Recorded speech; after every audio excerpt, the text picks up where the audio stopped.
decided last minute to go ahead and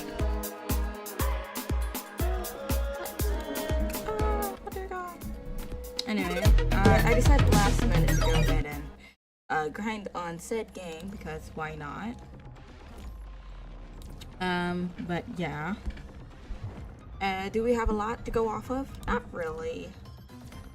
Is it enough to get Kamui? Hopefully.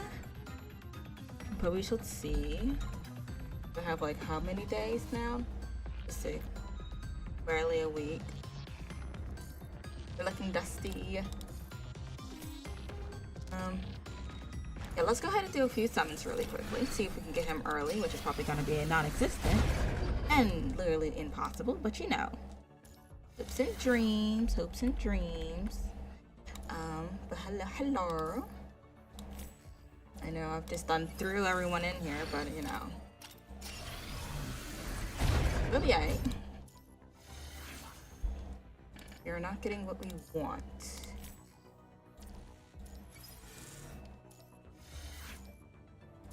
Or Wan, let us in. Give us the team. Give us the team. Okay. Or purple. I understand we like purple, but like, we don't want purple.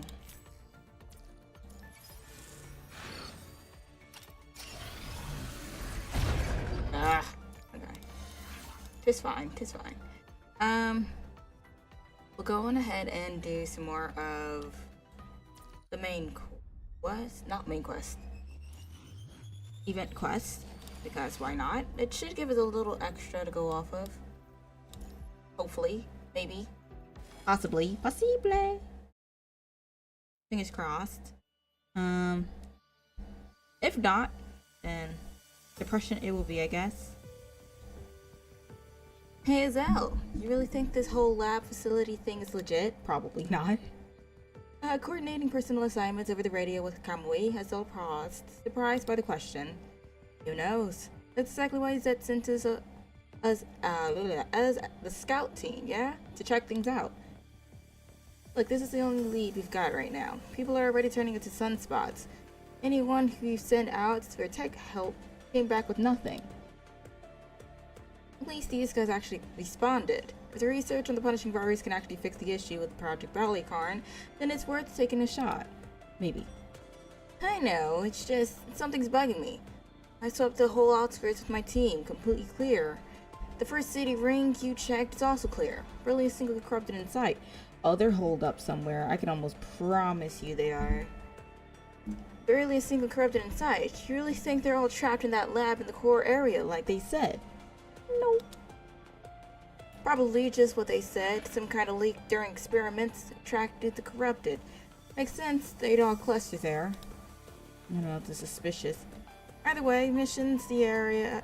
Mission submission. Mission's the area. Mission's the mission. We finish sweeping the outer zones, head back, gear up. Then 3 days from now, we push into the core area and pull these scientists out. Don't overthink it. One problem at a time. Continuing progress report. Inner area sweep complete for the first city ring. Moving to the second city ring now to finish up. If all goes smooth, target areas will be cleared and we're good to go for the rescue op. Copy that. Outskirts are fully swept on our end. We're holding position here. Just give us a shout if you need backup. He shout. He shout. No need. Take your time and head back. Prep time's tight, so you better get started. But the second ring is right next to the core area where the lab is. If there's any hidden danger, there won't be. Famous last words. For a few seconds, Zhao paused, his expression softening once he realized his tone had been too assertive. When he next spoke, his voice carried a gentler edge. I love how he was just like hating on his brother for one part, and then now he's just kind of like a sweetheart, just soft. He's just like, oh snap, that might hurt his feelings. Let me be a little gentler. Think about it. We swept the first ring completely clean. No security risk, nothing. The second ring's adjacent. It doesn't even touch the restricted core zone. There's no way anything major slipped through. Don't worry, Kamui. Head back. Travis with me. We've got this. Badger Squad's been pushing the red line lately. The corona genes aren't stable. Long exposure to high punishing environments would be dangerous. You need to get them back to base and let them recover first. Don't worry, Azelle and I, we're together. We're best buddies! I have a feeling just how the story's been going. It's gonna be a disaster, but I digress. Maybe I'm wrong. Kujav, having just finished inspecting another checkpoint, returned to report when he overheard their conversation. He approached and joined Azelle in persuading Kamui. Alright, we'll head back. But I'm checking in every half hour on comms. You better reply to me. And I mean it. If either of you misses a safety ping for more than 5 minutes, I'm hauling ass into the second ring to find you myself. Call me extra if you want. I don't care. From now on, none of us are losing anyone. Not again. Fine. Whatever you say. You all head back now? Stick to the route back. Don't wander anywhere near the inner ring. Yeah, I got it. Jesus, Al, you're so naggy today. He wants to be a mama. He wants to be a mama's boy. Tom's projection. Can't reach. Hit him after we go back. Not a little bonk to the head. Do a little boing. Knock him senseless. Outskirts. Alright team, inventory's done. Everyone's accounted for. Let's head back to Azette. Copy. Copy and paste.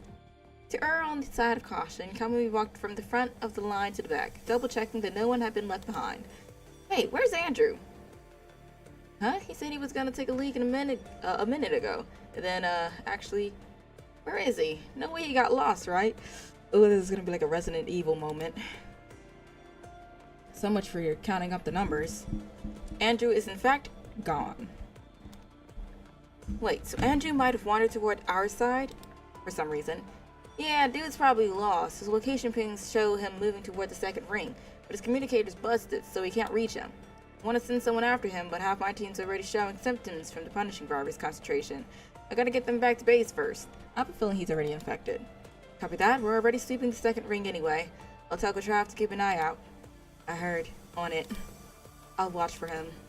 Good. If you find him, have Andrew link out with the Outmost team. Don't let him come any deeper. This zone's too close to core. Way more dangerous. Roger. Azelle ended the call with Kamui and Kutrav, then turned to face the Azette members gradually gathering behind him. Oh look, he got green hair. Azelle, all target areas swept. No suspicious stats detected. Good work. I'll handle the remaining locations myself. You all head to the other perimeter and rendezvous with the other team. Help them finish their sweep there. Copy. Once everyone else had left, Azelle finally felt secure enough to open his terminal. Sweep complete, no potential deaths confirmed. Deep rescue operations may proceed. Recorded by Azelle. He quickly typed this entry into the mission record, then closed the page immediately, as if unable to face what he had written. Keep it together, Azelle. You haven't actually lied about anything. What? Why are you freaking out? He muttered to himself, his words echoing through the empty ruins. This area really is free of any corrupt threats. That part's true. What comes after isn't anything to be afraid of, either. Just necessary measures. All of this is for Azette. Beep beep. His terminal rang. His terminal, Azelle stared at the number, unlisted, yet burned into his memory. With trembling fingers, despite his hesitation, he finally answered the call. No, it's me, lady. What are you doing? We agreed to no contact until everything's done. What if someone finds out? Oh, don't be so jumpy. As a council member with clearance to Project Barleycorn, it's highly suspicious for me to be in touch with Azette. Besides, someone as careful as you wouldn't let this line be traced, would you? My dear future leader of Azette. Since you brought it up, I promised you to leave Leaf alone after this. Don't go back on your word. Of course, I only ever disliked him because he controlled access to Azette. He kept me out. That stubborn old man. Once he's away from Azette, I couldn't care less about him. Just got his comms during the operation so he can't respond in time. I don't know about that. I'll handle the rest. Slap him with dereliction of duty. Easy. People, those researchers at the facility, they better be reliable and not make extra complications. I've already shared some of their findings with you. You've verified them yourself, haven't you? They're genuinely useful to your situation. I'm saving you all, remember? You're saving your own status. If we all remember what she did afterwards, she just decided to shish kebab everyone, but I digress. Your own power and feeding that sick ambition of yours. You really will stop at nothing to get control of Azette. But isn't it a beautiful plan? Once the team moves deep into position, we cut off Leaf support. and then I make my entrance. You get the technology to advance Project Barleycorn, and I get authority over Zed. Win-win, wouldn't you say? Greedy as a hungry wolf. But right now, this wolf is the only one who can save you. I have the technology, but if you want it, you give me something in return. That's only fair. And I've been fair to you, Azel. You help me, I reward you accordingly. Under me, you'll be the highest authority in Azet. We've already settled all of this. You didn't call just to repeat yourself. Stop dancing around it. What do you really want? Sharp as always. This time, I want top-level access to Azet's internal communications. I know you still have the passwords. She's wanting too much. Do you think I'd break our agreement? Nothing wrong with some extra insurance. You Azet people are so tight with each other. I'd hate for you to have a last-minute change of heart and refuse to cut their comms. Let those kids successfully call for help and ruin the lovely traps I've set for leave. Trust requires investment, and haven't I invested? The technology, the researchers, they're already at the facility. If you're worried, I won't pay out. Just take what you want yourselves during the rescue operation in 3 days. We each get what we need. What's not to like? One more thing. How do I know what happened before won't happen again? I need actual proof this time. You mean Solar Exodus? I told you. The information just wasn't updated in time. You're the one who cut off all communications with me first. By the time I found out that conservation area had fallen, it was too late to reach you. I don't accept subjective excuses. Then let's talk objective facts. Little debater. Your own people just finished advanced recon, and I didn't interfere once. You saw it yourself. No corrupted in the vicinity, right? She's controlling the corrupted. I know this is a big, bold statement, but I feel like she's controlling the corrupted. Powerful as I may be, I'm still just a human. One with some power, yes, but human nonetheless. Remember your own words. If everything goes according to plan, we both get what we want. But if you hurt my family again, they will never let you go, Marlis. Oh! Oh! A tremendous noise erupted from the ruins behind Azel. Whipping around, he caught a glimpse of a figure darting away. Someone was eavesdropping. And even in that brief moment, he recognized the familiar Zet combat uniform the person was wearing. Oh my. Looks like a little mouse heard something it shouldn't have. If that leaks, everything we've worked for collapses in an instant. Make your choice, Azel. If you can't bring yourself to do it, I'll have my people handle it. You want to hurt one of ours. What's your alternative? Sacrifice the future of everyone in the Zet for one person? You should understand, protecting the majority better than I do. One life for a better future for all. That's bargain. Even if they knew the truth, I'm sure they'd understand your position. Isn't that the Zet creed? Give everything you can for your family. So let's all make that necessary sacrifice. And don't waste time, clean this up quickly. With those final words, Marlis cut the communication, clearly leaving Azel no choice but to make a quick decision. Damn bastard. You really think Azet is powerless against you? Kinda. Even without leave support, your troops no match for ours. Once you find those researchers and take their tech, no one will be under your control anymore. Can't she still hear you? But I can't let her get suspicious. Not yet. Azel clenched his fist, his knuckles turning white, as his eyes remained fixed in the direction where that figure darted away. All of this is for Azet. Someone has to make the sacrifice. He bit down hard on his lip until he tasted the metallic tang of blood. With his mind made up, he set off in pursuit. Sorry, this is for Azet's future. You kinda let him get away, honestly, unless you can really dart that fast. Oh, the core area, here we go. But this is definitely the last place anyone saw Andrew, yeah? Kamui surveyed the surroundings, his brow furrowed in concentration, but despite his best efforts, he couldn't think of any logical reason why Andrew would have come to this place like this. To a place like this. Azel and I, together. Uncharacteristically, Katrav answered Kamui's question first. His response came even before Azel's. He usually hung back, letting others take the lead. Not this time. It was only when both Katrav and Kamui turned their gaze toward him that Azel snapped out of his daze, realizing it was his turn to speak. Right, I spotted him while surveying the high-risk zone. He might run into trouble, so I went after him. Ran into Katrav on the way. We both caught a glimpse of Andrew here. From a distance, but by the time we got close, he was gone. I had to report him MIA and wait for the official rescue OP to keep looking. Right, Katrav? Yeah. Something felt off about them today. Kamui sensed, though he couldn't quite put his finger on it. He took some vague guesses, but there was no time to dwell on it. Dwell on it now. The mission had to continue. And Katrav and I'll keep searching for Andrew. Was Andrew the one in the white outfit? Maybe. You and your team push deeper and push harder. Ooh.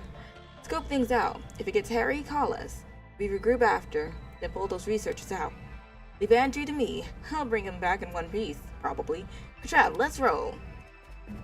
That Kamui eagerly rushed out with several team members. Katrav, however, didn't follow immediately. After hesitating for a moment, he only turned to look at Adele beside him. Should we tell Kamui? Not yet. For now, neither of us say anything. What happened to Andrew? Later, you tell him yourself. I will, I promise you. When this is all over, I'll tell Kamui everything. Yeah, I trust you, Azelle. Azelle reached out to ruffle Katrav's hair before tightening his wristband. When it came to taking care of himself, Katrav remained as careless as ever, no matter how much he grew. Kamui couldn't be counted on for those things either. Azelle had gradually developed the habit of straightening up after the two reckless brothers. Precious beans. Look after yourself and Kamui. If anything happens, call me. Now go. Spadao. I don't know. Ruined Depths. I have a feeling Andrew is not with us. Andrew is not in the room with us. Found it. This is Andrew's terminal. Look, that's markers nearby. We totally went the right way. He's definitely here. Come on, let's follow these. I can feel it. We're gonna find him any minute now. Ooh. Kamui and Katrav carefully observed their surroundings after parting ways with Azelle, and they successfully found subtle traces of their target. Throughout it all, however, Kamui didn't merely revel in self-satisfaction. He vaguely sensed something unsettling about the path they were following. Andrew's tracks didn't make sense. Don't make sense. They're all over the place. No consistent direction at all. And there's only one explanation. He was running. But we swept this whole area, didn't find any corrupted hordes or hostile forces. So who was he running from? Kamui. Ahead. Kamui looked in the direction Katrav was pointing, to a spot not far ahead from him. Is that uniform? Did he just decide to start running bare butt naked? We found him! And just right here! Oh boy. Oh boy. Familiar figure lay collapsed on the ground. Oh, I thought that it was just the uniform, not the body in it. It's back to them. Kamui rushed over immediately, hoping Andrew was just injured and trapped there. At least they had found him now. Andrew? Kamui. Kamui moved to Katrav's side, and in that moment he saw what had caused Katrav's hesitation. Andrew? Oh snap, that was Andrew. Andrew's eyes remained open. He wasn't unconscious or peacefully asleep. His skin had turned deathly pale, his eyes bulging so wide they nearly protruded from his sockets. Blood vessels webbed across them, matching the brownish-red pool of blood on his chest. One hand still clutched desperately at his pierced chest. His face frozen in shock, astonishment, and disbelief. This was his final expression before death. Andrew was dead. Realizing what was happening, Kamui immediately contacted Azelle. Now, Azelle, explain. Explain. Azelle, it's a trap. Get out now. I was about to tell you the same thing. Rally your team. Regroup fast. Keep everyone alive. We found the researchers outside the facility. They've been dead for a while. There's no technology or equipment inside. Of course, she's gonna... Honestly speaking, okay, this is just me, right? So, Girly decides to give them free medicine. Hooray! To which, if anyone figures out that they have the medicine, they're all gonna get locked up. Why would we do this? Why can't we just go do it right way? Okay, whatever. Secondly, then they're like, oh, you want to escape? Okay, sure. Here's the location where you can escape to, and then you'll be free. This area, okay, right? Fully corrupted. One person had a grenade launch his entire team in order to save the rest of the party. Okay, and now you go back. You go back a third time, because apparently the last two times that you have gotten ran amok, you decide to go ahead and trust said person again. Was 2 mistakes not enough, or are we just not learning from our mistakes? So now you're just getting your team wiped out for what reason again? But okay. Get everyone out. Move for the exit. If we wait any longer, we're not making it. But my main thing is I feel like Azel is the one who took out Andrew. Andrew was the one in the white outfit. The silhouette looks like it. I don't know, this is just me and my functionality of a brain. But alas, maybe I'm totes wrong. For 5 days, Azet's action team had been trapped here. Kamui and his companions hid precariously among the ruins, forced into cover by the numerous corrupted that roamed the abandoned city. 3 more turned into sunspots today. 5 more at our borderline. Comms with Leaf are still dead, and even if they weren't, by the time anyone broke through, we'd be gone. We need a new plan. Go home. Or we don't make it out. Go home. I'll take the serum we got with the temporary extractor to them first. Then we figure out breach routes. Kamui, wait. Kai stepped forward to stop Kamui. Kai stepped forward to stop Kamui. Kamui stopped Kamui. That makes sense. Ever since they were trapped in the core area, Kamui's team had been isolating members who showed sunspot symptoms due to the punishing virus corruption, prioritizing their protection, and Kai had been serving as their leader. Keep the serum for yourselves. Stop extracting for us. And these, he pulled out a collection of serum already loaded into storage files. We talked it over. These days you protected us and fought off the corrupted. If this keeps up, well, it's just slow you down. We can still extract usable serums from our cells.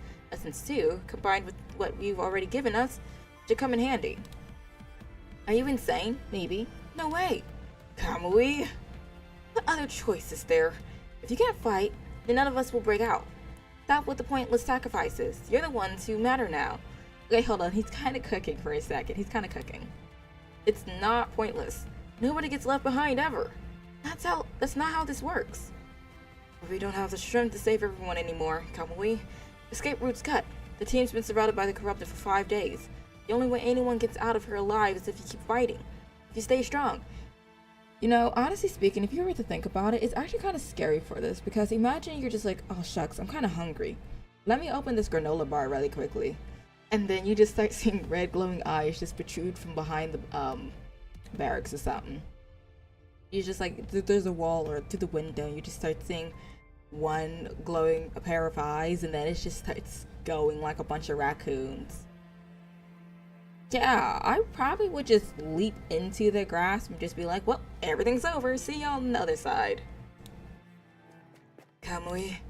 Kadav rushed over, interrupting the conversation. Corrupted, trying to break in. Door won't hold. We're out of time. Kai, status on your team. Some fatigue, but no serious injuries. Don't worry about us. We'll keep up. If we make the most of what we have, serum and solar essence. Stop hesitating, Kamui. If we wait any longer, we'll all die here. Damn it. Fine. Let's end this quickly. Ooh, okay. That does not sound like he snatched it.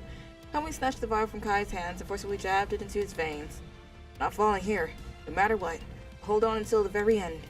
Nobody stands in our way. I'll cut down anyone who tries. Even your team.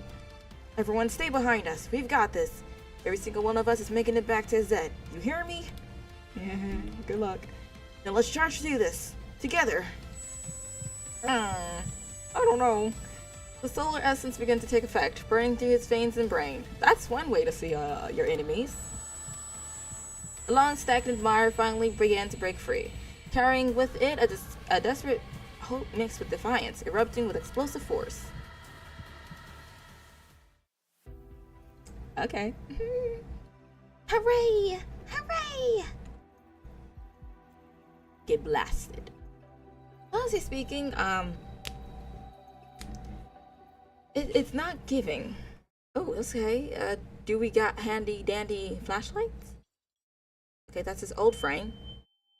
Okay, he changed his own frame. Now he's back to his new frame, and there are just too many enemies. I really don't think I can go on. No, Abel, come back. I'm sorry, he's just flying. Superman, is that you? Oh my gosh, it's a bird, it's a plane. It's a plane. No, it's Kamui. It's crazy. I'll never let the sun fall. This place is not going to be the end of our journey. Okay. Can't stop here. Trust me, I'll definitely get you all out of here. It's Kamui! Have you gotten stronger? Oh, thank goodness we're saved! Okay. You can count on me. I'll be your strength. Maybe. Maybe. Let's see if I can dodge first. Oh, snap. Oh. Okay, well that was unintentional, but I guess so. Victory will be ours.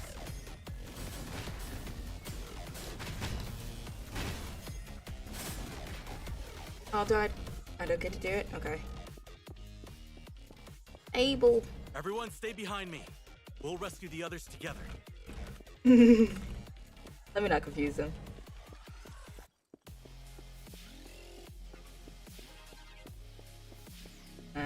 He's gonna pop up and wake up or something, isn't it? No? That's not. Okay. I'm sorry. No. Too late. No, wait. This one looks alive. Kamui, we're not going to make it.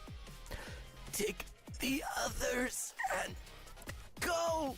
He sounds so constipated. I'm sorry. I know this is supposed to be like a serious moment, but like he sounds really, really constipated. I think if it likes cheddar.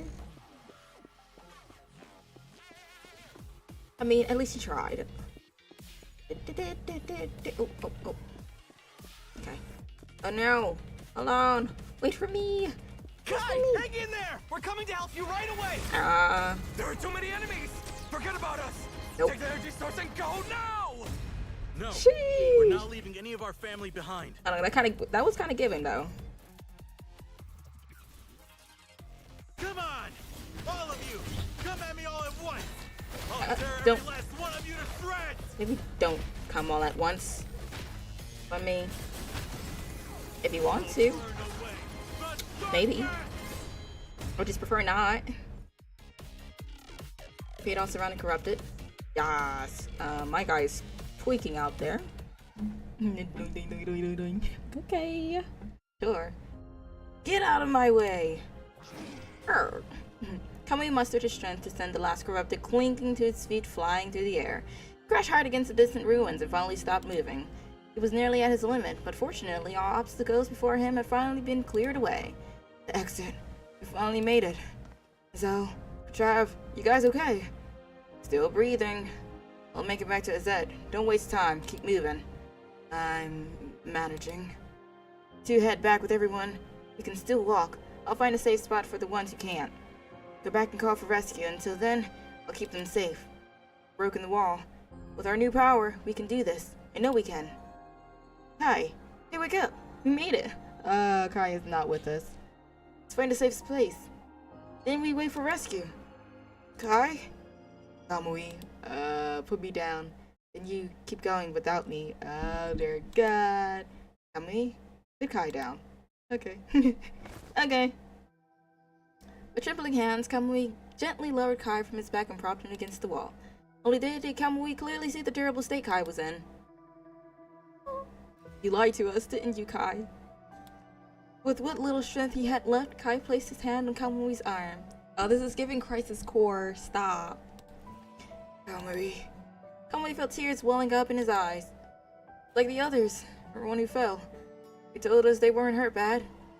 That they could hold the rear. They'd be fine. Why? Why did you throw yourself in front of us like that? You knew. You knew this would happen. So why? Because we knew. This was as far as we could go, Kamui. You're different. This hope you found, this chance, don't let it go again. Kamui, what was said we're family. We can't, the sun anymore. So you have to see the dawn, for us. Look, the sun is rising. Damn. Damn. Damn, okay. The sun was rising. It should have rose with the sun. The sun was rising, but why? Why couldn't he see the light? Looks like you're staring into a hole, but I digress. He's gonna start hooping and hollering, isn't he? Oh, never mind. As the essence continued to affect his Corona gene, Kamui instinctively clutched his head, enduring the unavoidable pain of the absorption process. Essence breakthrough, power. Got it now. Everything I fought for. But why? Why don't I feel happy at all? You're staring at a dead body? Like, is that a question? Your comrades fell. They're gone. Talk about why don't I feel happy? That might be the issue.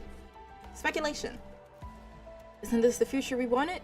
The one we all fought for? It hurts. My wounds. Hurt so much. Azel, Katrav, get your brother. No, not the wounds. His brain burned with the power he had once desperately craved, forcing him to stay awake and see with perfect clarity how he differed from his fallen family lying before him. Yeah, he's kind of built different, literally. How did this happen? We actually made it. So why? What's the point if only we see the dawn? What about all of you? We fought together, came this far together. We did it all to protect everyone. Without you, what was any of this for? We lost the bonds we once depended on, gained the red threads instead. The red threads were the essence gained from burning, extracted from their bodies and channeled into his own. Well, technically, they live on inside of him. They were the final traces left behind by the Fallen, both empowering him and imprisoning him.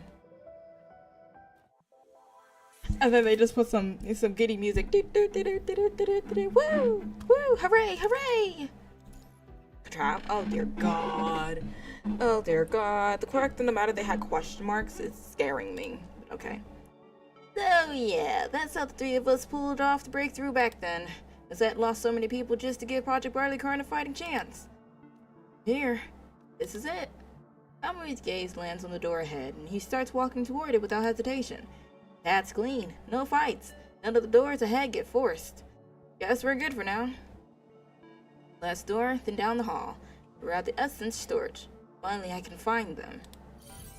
Please complete identity verification. Access will be granted upon authorization confirmation. Notice, this is a level 1 security verification. Please complete information matching first, then proceed to password verification as the second step. First, please enter your identity, information, and member designation to complete the information matching verification. Verifying. Please wait. Warning. Member Kamui designation does not include SU0. The identity you entered does not match the member designation. Would you like to use another designation associated with this member for verification? Though his chest no longer houses anything that beats, he feels something caught there, an obstruction that won't clear. But the warnings flash red again. If he doubts never varies, no matter how many times he tries. Accepting his fate, he falls back on another familiar designation. Member Kamui, matching designation SUE03. Verification successful. I'm confused. Oh, because it wasn't 0, it was 3. Granting access now. And come on, don't look at me like that. I'm good. Or just, checking. Knew what it was gonna say. Haven't finished the story about you 3, right? Lay down and get back to your story. You haven't finished the 3? After that, you already know the rest. The stuff we've learned before heading down to the surface. After the breakthrough, the 3 of us were in the final stretch, until Lizette was attacked by the Corrupted. Azel and Katrav successfully became the Golden Sons. Oh. Did he fail? They stayed to protect everyone while I was shipped off to Babylonia. That's what the signal told us. But I want to hear it from you. What do you remember? Same thing, Saibu. Word for word. The signal wasn't messing around. Look, since we got here, everything has checked out, aligning with what the signal said. That's got survivors, and remaining solar essence got hit by Marlis. They're literally waiting for us in the comms room right now. And no doubts, those are definitely Zet's people. The solar essence here did help my indeed recover. So, I'm not that son. The real sons have been here the whole time. That just means information about Zet is accurate. But after you left, they had no way of tracking you. What if you'd already started converting on the way to Babylonia? You can't rule that out. No, that moment was the finish line. My MIND recovery has stopped. The story I just told you is all the memories I can retrieve. There's that problem we pointed out during the frame adaptation. I should have taken the hint and admitted it when even Asimov couldn't solve it. Project Barleycorn was all about gene enhancement. A successful subject in MIND should be flawless. So, Cyblue, how's a Golden Sun supposed to have an MIND that's permanently busted? The frame changes, sure, but the MIND is supposed to be the one thing that stays solid. So with my MIND all messed up like this, no way I'm one of those Golden Sun from back then. I feel like because he's missing some parts, like, he is, but, like, it's just kind of like the code isn't there, you know? And now, notice, access granted. Please proceed. Member SUE03 Kamui, welcome home. The access system's voice interrupts Kamui mid-sentence, yet somehow finishes exactly what he is about to imply. Now none of that matters anymore. Wait, Blue, hang tight for a sec. Let me check the situation here. Okay, I'm just gonna T-pose here, I guess. Kamui moves to the main control panel on the wall. His identity verification completes, reactivating his access to the system. Countless indicators flood the screen, and he verifies each one meticulously. Alarm system clear. No level 2 or higher alerts have popped off. Backup defense systems are inactivated. Guess they never needed them. Central system's chugging along fine. No error codes. Everything looks fine. The automated detection system hasn't reported any warnings. Looks pretty normal. Okay, last one. The escape pods. Yeah, all still docked. None of them auto-ejected during an emergency. What I'm seeing, no major intrusions. Marla's probably never made it here. Which means everyone here should be safe. Heavy on the should. But are they? That's the actual question. Let's go, Saibu. As in storage this way. Okay. I guess.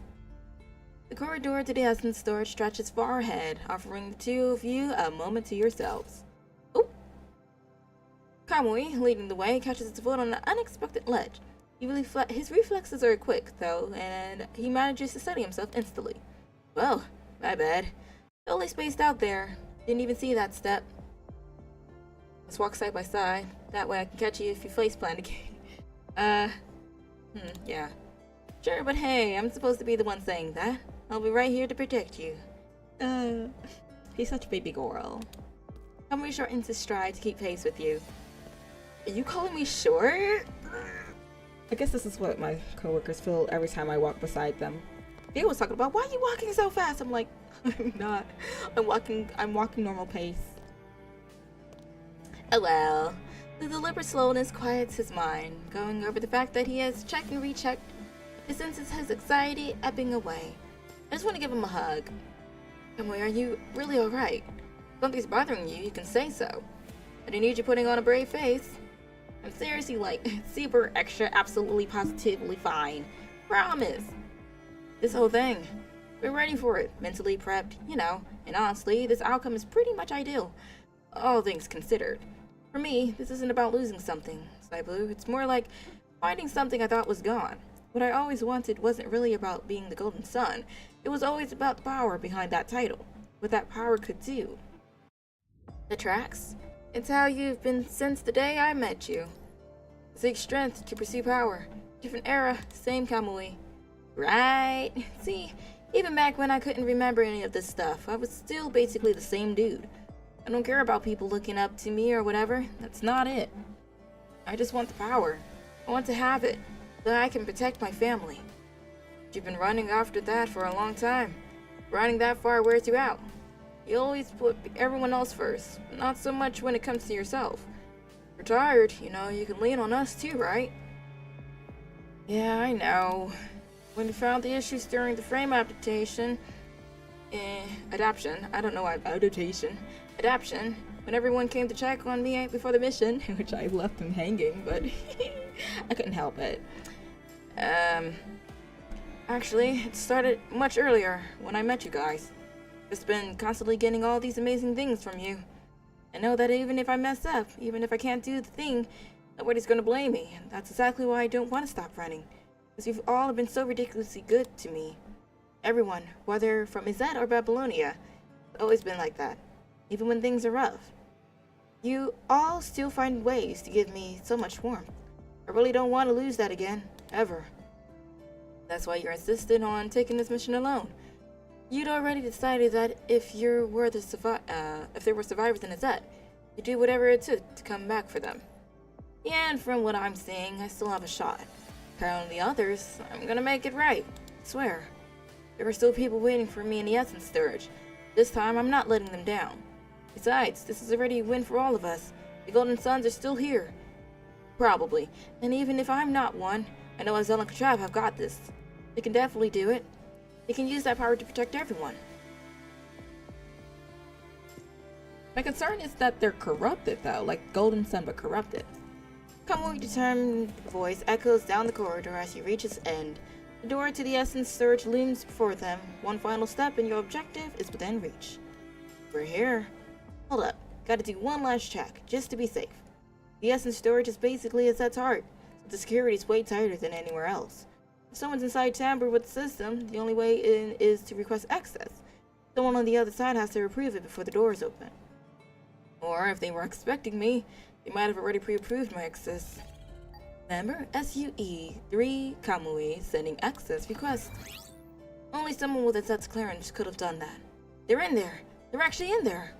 Found your home, Kamui. It's right before us. But are they still sane? Yeah. Life never proceeds without a hitch.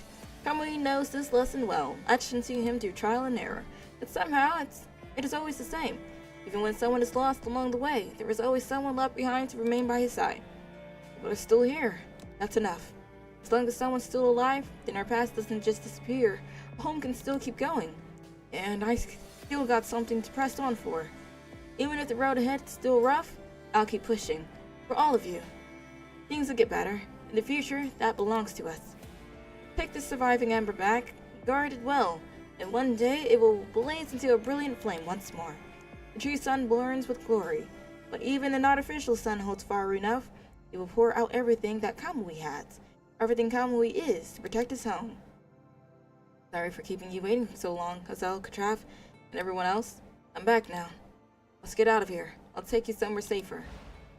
Kamui suddenly remembers their days at Azet, the three of them meeting in the communications room. He was always the last one there. Azel and Katrav would enter first, leaving him outside to request access. Each time, Kamui would stand just beyond the threshold. When the door slid open, he would call out their names loudly, hoping to catch their attention from where he waited. I'm sorry. Katrav! Please let them be alive! Rumble. Azel, Katrav? Man, I knew it was too good to be true. The door slides open. Kamui looks at the two familiar faces, meeting their eyes, but it is a one-sided gaze, a stare of disbelief. Because Azel and Katrav lie before him, eyes firmly shut. Their faces are slashed and bloodied, beyond the reach of any look he might give them. I'm just gonna cry in a corner because I just knew it was too good. His gaze then sweeps the room. Countless corpses litter the floor. Unlike the quiet corridor outside, the interior is chaos, drenched in blood. The place is no longer a battlefield. It's an execution ground. The slaughter finished in the end. It simply arrived too late. Thank you for the like, Swa. There are no surprises, no applause, no warm greetings, no welcoming embraces like he imagined. Kamui has stumbled into what was once home, a home he can never return to. All that remains is a collection of coffins, graveyard. We can never have anything nice around here. That's just too much to ask for, I guess, at this point. What? How is this possible? They made it here. There was no invasion, no breach. Then who? Oh. That might be who did it. Muffled impacts echo from nearby, as if coming from a small, sealed space. Realizations dawns, and Kamui rushes toward the sound. The noise leads him to the observation pod in the corner. Its exterior still intact. He reads the designation, then pulls up the scan results on a nearby master control screen. Within the pod, something like a small robot is active, hurling itself against the wall in a frenzy, struggling to break free. That shape! Is that... Let me help. No, I got this. That little thing in there. If it's what I think it is, it might freak out and hurt you. But that Kamui positions himself between you and the pod, ensuring you are safely behind him. Then without hesitation, he opens the sealed door. Oh my gosh, it's Cookie! Ah, Cookie! Ah, the thing that the mom and dad gave him. Or their, like the little birthday thingy, I think it was. And after the little robot bounces out of the observation pod, hopping straight for Kamui as it chirps without pause. What is it? This is our messenger bot. Cookie. Not even that damaged. Someone kept it safe on purpose. It's probably your brothers. Azel and Katrav. It must be them. They must have wanted to tell me something. Cookie, Detective Kamui. Kamui's home. Playing voice messages for Kamui. Am I prepared? I don't know. Receiving the command, Cookie spins a full circle in midair. This small flourish exists because Kamui pestered Azel until he finally caved. Whenever Cookie played a stored recording, it would first loop through its detection area, pick one of its 3 masters at random, land on that person, and start playback. Oh, like on his shoulder? Oh, that's so cute. Cookie, Azel, Katrav. Cookie orbits in the air twice, hesitation in its movement, as if confused by the absence of the other 2 masters. Cookie, Kamui. Recognizing a familiar face, Cookie chirps with joy and lands on Kamui's shoulder. Current landing point, Kamui. Cookie activated. Message playback. Message from Azel. Verification error. Rescanning identification data. Oh no. Facial feature comparison. Oh, it's because he's a frame now? Facial feature comparison result. Redacted to have information corrected. Message from Katrav. Kamui gaze locks onto Cookie, desperate for it to play the message faster. What happened back there? Is there any chance they're still alive? What is he supposed to do? Kamui. Static swallows the first call. The words are too garbled for Kamui to grasp. After several attempts, the audio clears and he finally recognizes the speaker's voice. Kamui, you found Cookie. Can you hear this message? This is... redacted. Everyone's hurt bad. Azel's gone. I'll say the last words. Okay. The truth about back then. We need to take it back to Babylonia. I speak, you record, for our mission. After that big fight, we 3 broke through. Azet back to base. Stayed there. Project Barleycorn continued. The Azel and I made it, but you, nothing. The conversion punishing virus spiked. Drew corrupted, lots of them. That was trapped. We sent you to Babylonia. Stay behind. For Marlis, she was still watching. Had to cut contact. Hide and defend. The mistake they made was actually believing Marlis was good. For the last 2 times that she screwed up, or screwed you over, quote unquote, I don't know why she would trust her a 3rd time. Like, I don't know. This is just me. She set you up to fail. She succeeded. She nuked the rest of the crew. What? Hide and defend. You never came back. That's fine. You were hurt. Probably forgot everything. It's redacted, alright? You're home. That's enough. Marlies wanted the Golden Sun's gone. We couldn't hold. Left essence here. Drew her away. We extracted everyone's essence. Left what we could for you. Maybe you can still do it, Kamui. Live on for us. Maybe you can make another sun. Can't have nothing around here. We can't go on anymore, Kamui. Remember. Have to remember. Take us redacted back home. Give him a proper burial. Home, redacted. Shh. Latest message playback complete. Cookie initiating. Redacted auto loop mode. Playback logic redacted. Sort by redacted time. Sort by redacted play count. Error. Redacted playing randomly. Kamui, this is your final warning. Next time you're late, you're getting extra training on your own. Kamui, Azel found out our injuries. He's not here yet. We run. Big bro, not get us. Error. Detected. Missed message. Ending. Redacted auto loop mode. Beginning playback. Kamui, after the message, you leave. Is that redacted? Runs on the golden redacted sun. The essence source is destroyed. The defense redacted systems will fail. The essence will make punishing virus redacted spike dangerous. I think he has this is why he has an immunity to the punishing virus compared to the others. Along with what is his name? Kamu. Dangerous. Don't worry about us. Go, Noun. Please. No, is it? No, Cookie! Watch out! Kamui doesn't even have time to process it. Cookie is already lunging at him. You intervene just in time, batting a frenzied little machine aside. Cookie! But Cookie refuses to stop. Drone clear but still humming with power. Its surface pulses with eerie red light, gathering energy, getting ready to attack again. Kamui wants to leave. Not allowed. No one is allowed to leave Azet. Stay! Hey, Cookie wants you to stay. I told you already, it was supposed to be a communication device. We should just follow the standard settings. Just had to add a personality simulation system. Then you slapped on every tag, peppy, enthusiastic, clinky, the whole ridiculous package. Do you have any idea what it was like? Following me around for the entire day, talking non-stop. I'm losing my mind. Oh, come on. Isn't he super cute? Look at it. I want a cookie for myself. Besides, Katrav actually asked us for something. Do you realize how rare that is? You really gonna say no to him? Yes, I want it. Alright. Never said you couldn't have it your way. Just turn down the volume. That's reasonable, right? Event system shut down. Anomaly intrusion. Oh, the poor thing. I thought we could take Cookie home with us. Cookie claps its mechanical mouth into Kamui's hand. It can't hurt him.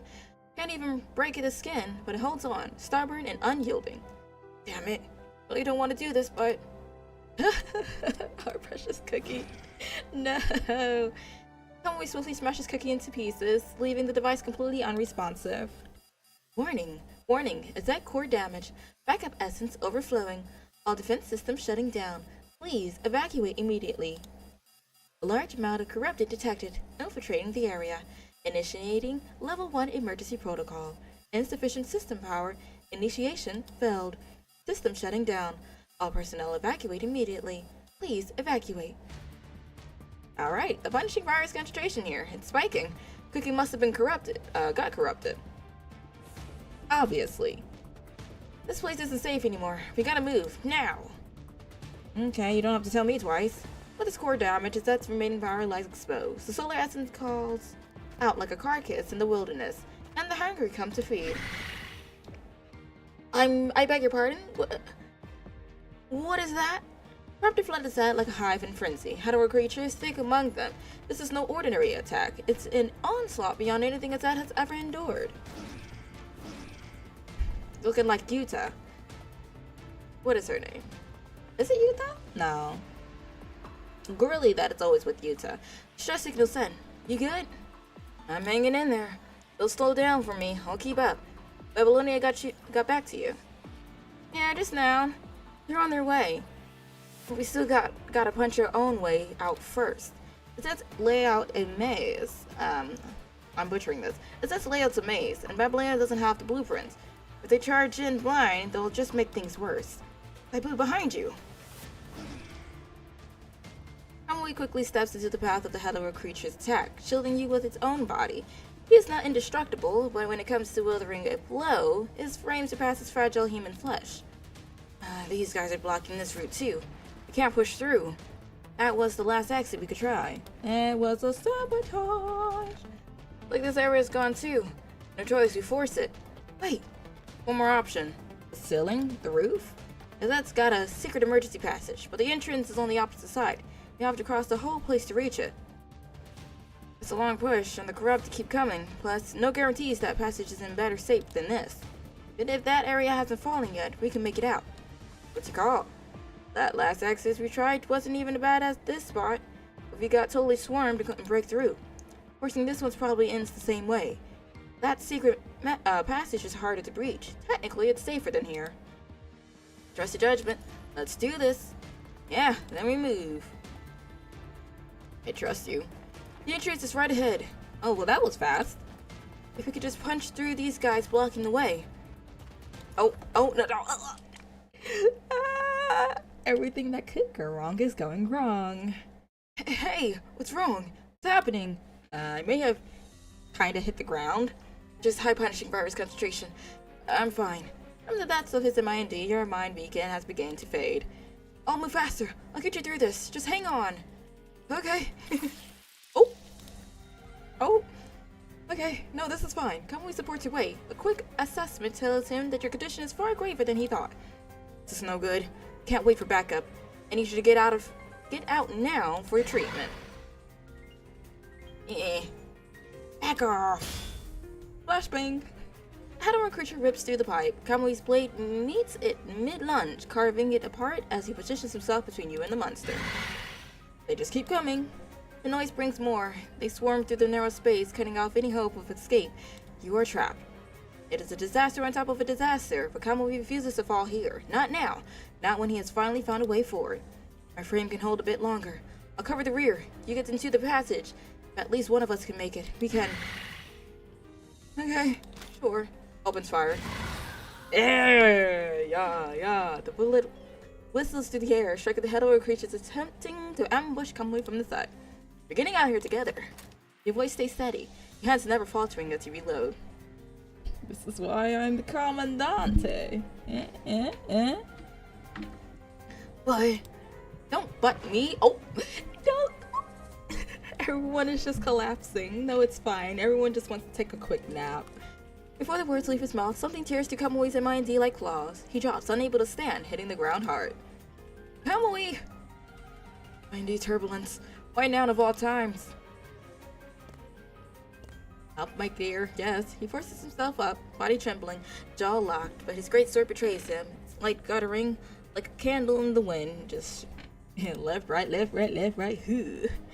Right, the essence. There's still so much solar essence left here. It has to be enough to fix my mind, dear. Lipo, disconnect. No! Don't let me slow you down. I need a breakthrough ASAP. Don't! Absorbing essence will make it worse. Your mind can't take more strain. Urgh. Your voice vanishes beneath the rising howls of approaching monsters. Kamui doesn't care what it costs. As long as he can break through with the Commandant, he will not lose to another person to his own weakness.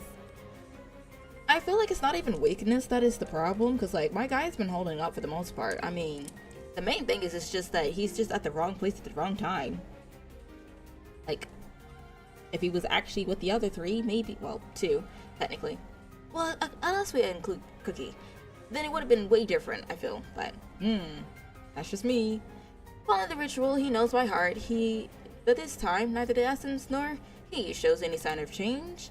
The golden liquid passes through like water over desert sand, unable to merge, leaving not even the faintest trace of its presence. Why? Why isn't it working? Guys, you're having a moment. I'll use more. That's not how this works. That'll do it. That'll definitely. In a split second of Kamui's shock, his defense crumbles. From the darkness, a head of a creature surges forward, claws extended, targeting his defenseless core. Kamui! He calls, reaches Kamui. He spins around, and in that moment, your voice and your outstretched hand flash past him, already gone. Dear God. You don't hesitate. Every ounce of strength goes into intercepting the enemy, your body becoming a shield. Oh, you know what? He wasn't traumatized enough. Let me just traumatize him a little more, right? The gushing blood completely snaps Kamui back to reality, his pupils constricting in shock. The next moment, head of creatures from all directions surge forward like a terrifying tidal wave, shrieking as they pounce. Oh, please don't tell me this is gonna become like the actual dream. Kamui roars, his blade howling as he tears through the enemies ahead. Then he staggers forward, catching your broken body. Your labored breath falls on him like a weight, crushes him, body and soul, until he feels he may never rise again. I'm so sorry, Kamui. Kamui, get out of here now. Go. Kamui, take the children and go. Kamui, look, he's been in all the areas he needs to be. It's just like not at the right time. We always say we're family. Can't be the sun anymore. So you have to see the sun for us. Kamui. Why? Kamui. Who is? Who is this?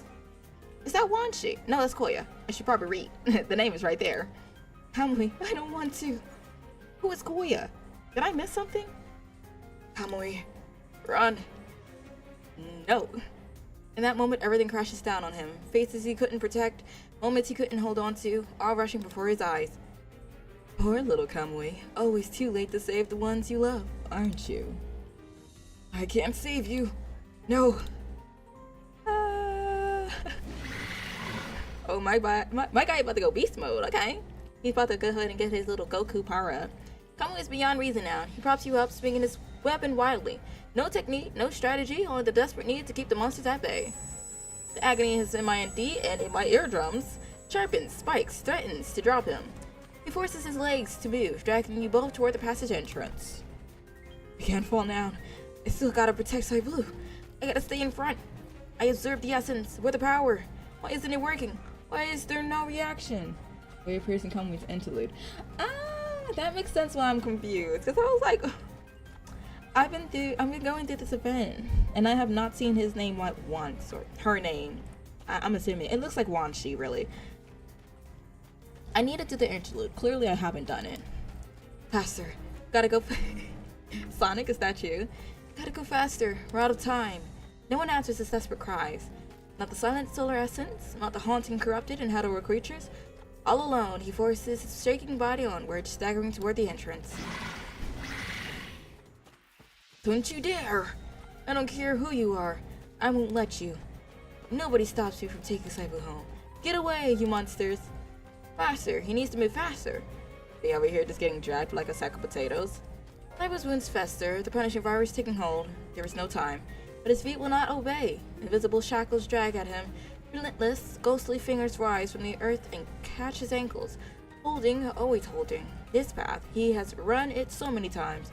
He ran it once to search for his parents' fate, for a chance to live, for the first light of the dawn over a place torn apart, for friends drawing their last breaths.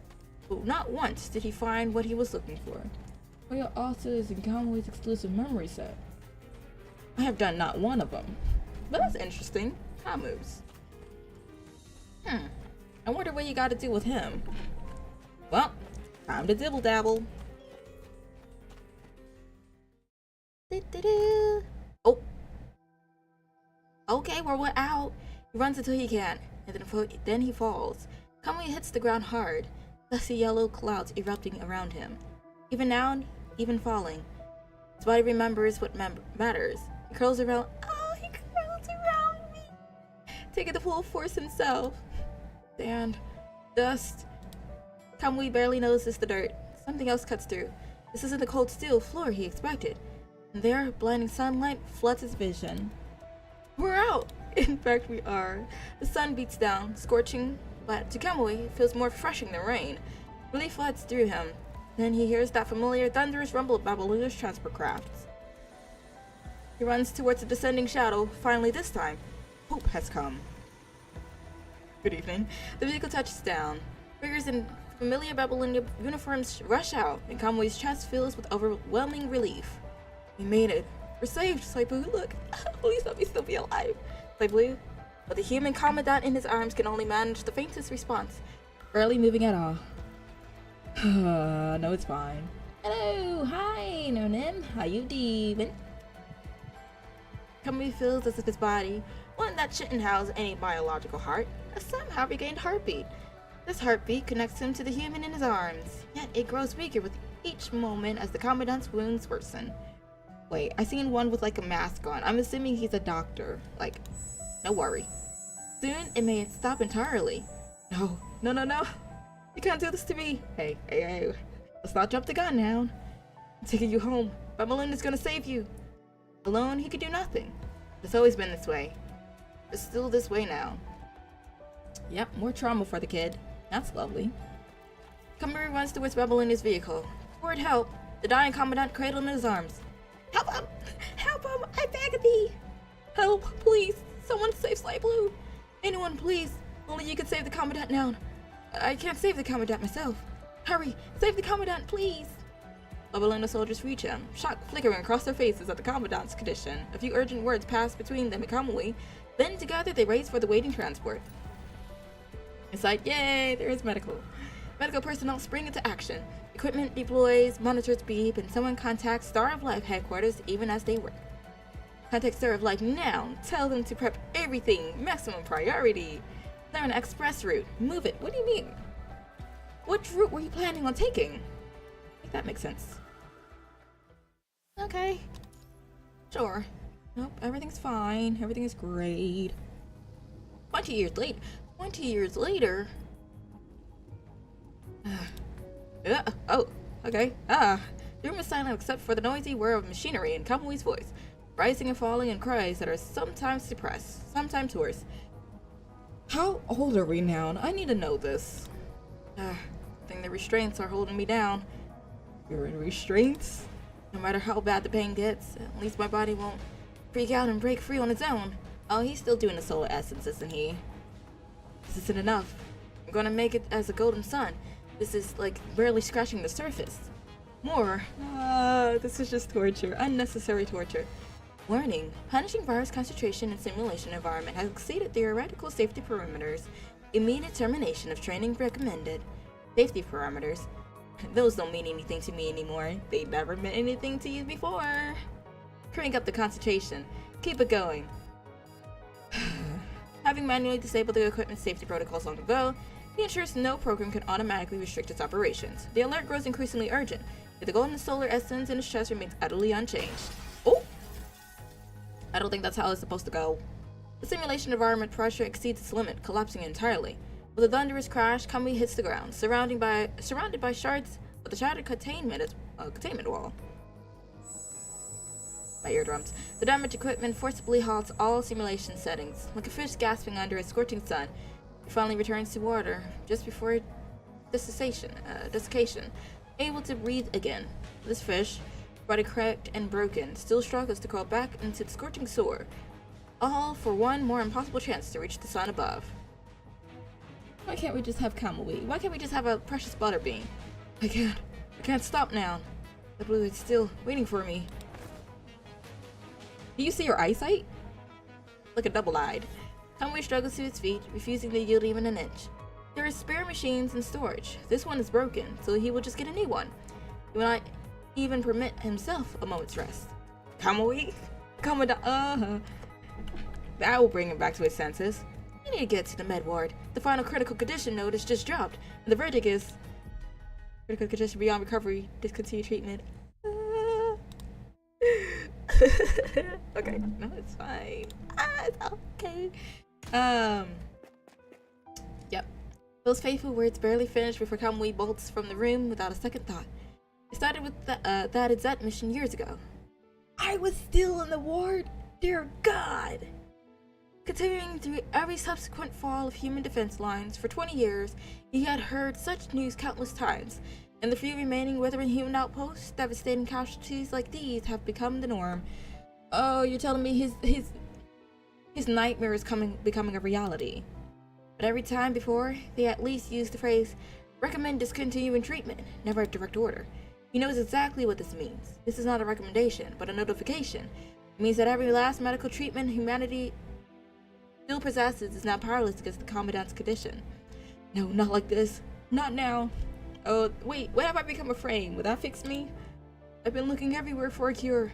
We're just one step away. While rushing to the medical ward, Kamui clings to his own reassurance. He has seen this before, back when he escaped from Izette with Light Blue. The situation was just as perilous then, yet in the end, the Star of Life pulled the human Commandant back from the brink of hell.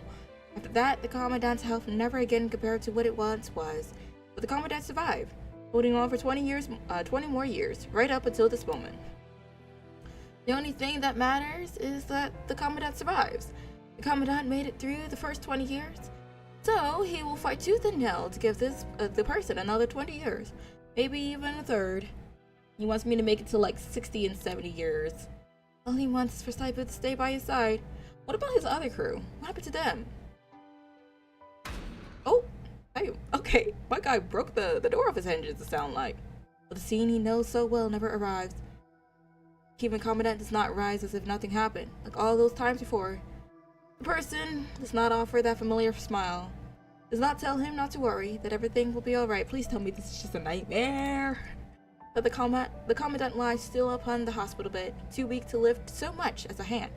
Too weak to call Kamui closer. Light Blue. Kamui steps to the human Commandant beside the gently takes the Commandant's hand in his own. He will not accept this ending. Neither will I. Please, someone do something. One he has witnessed or lived through too many times before. The kind of story beat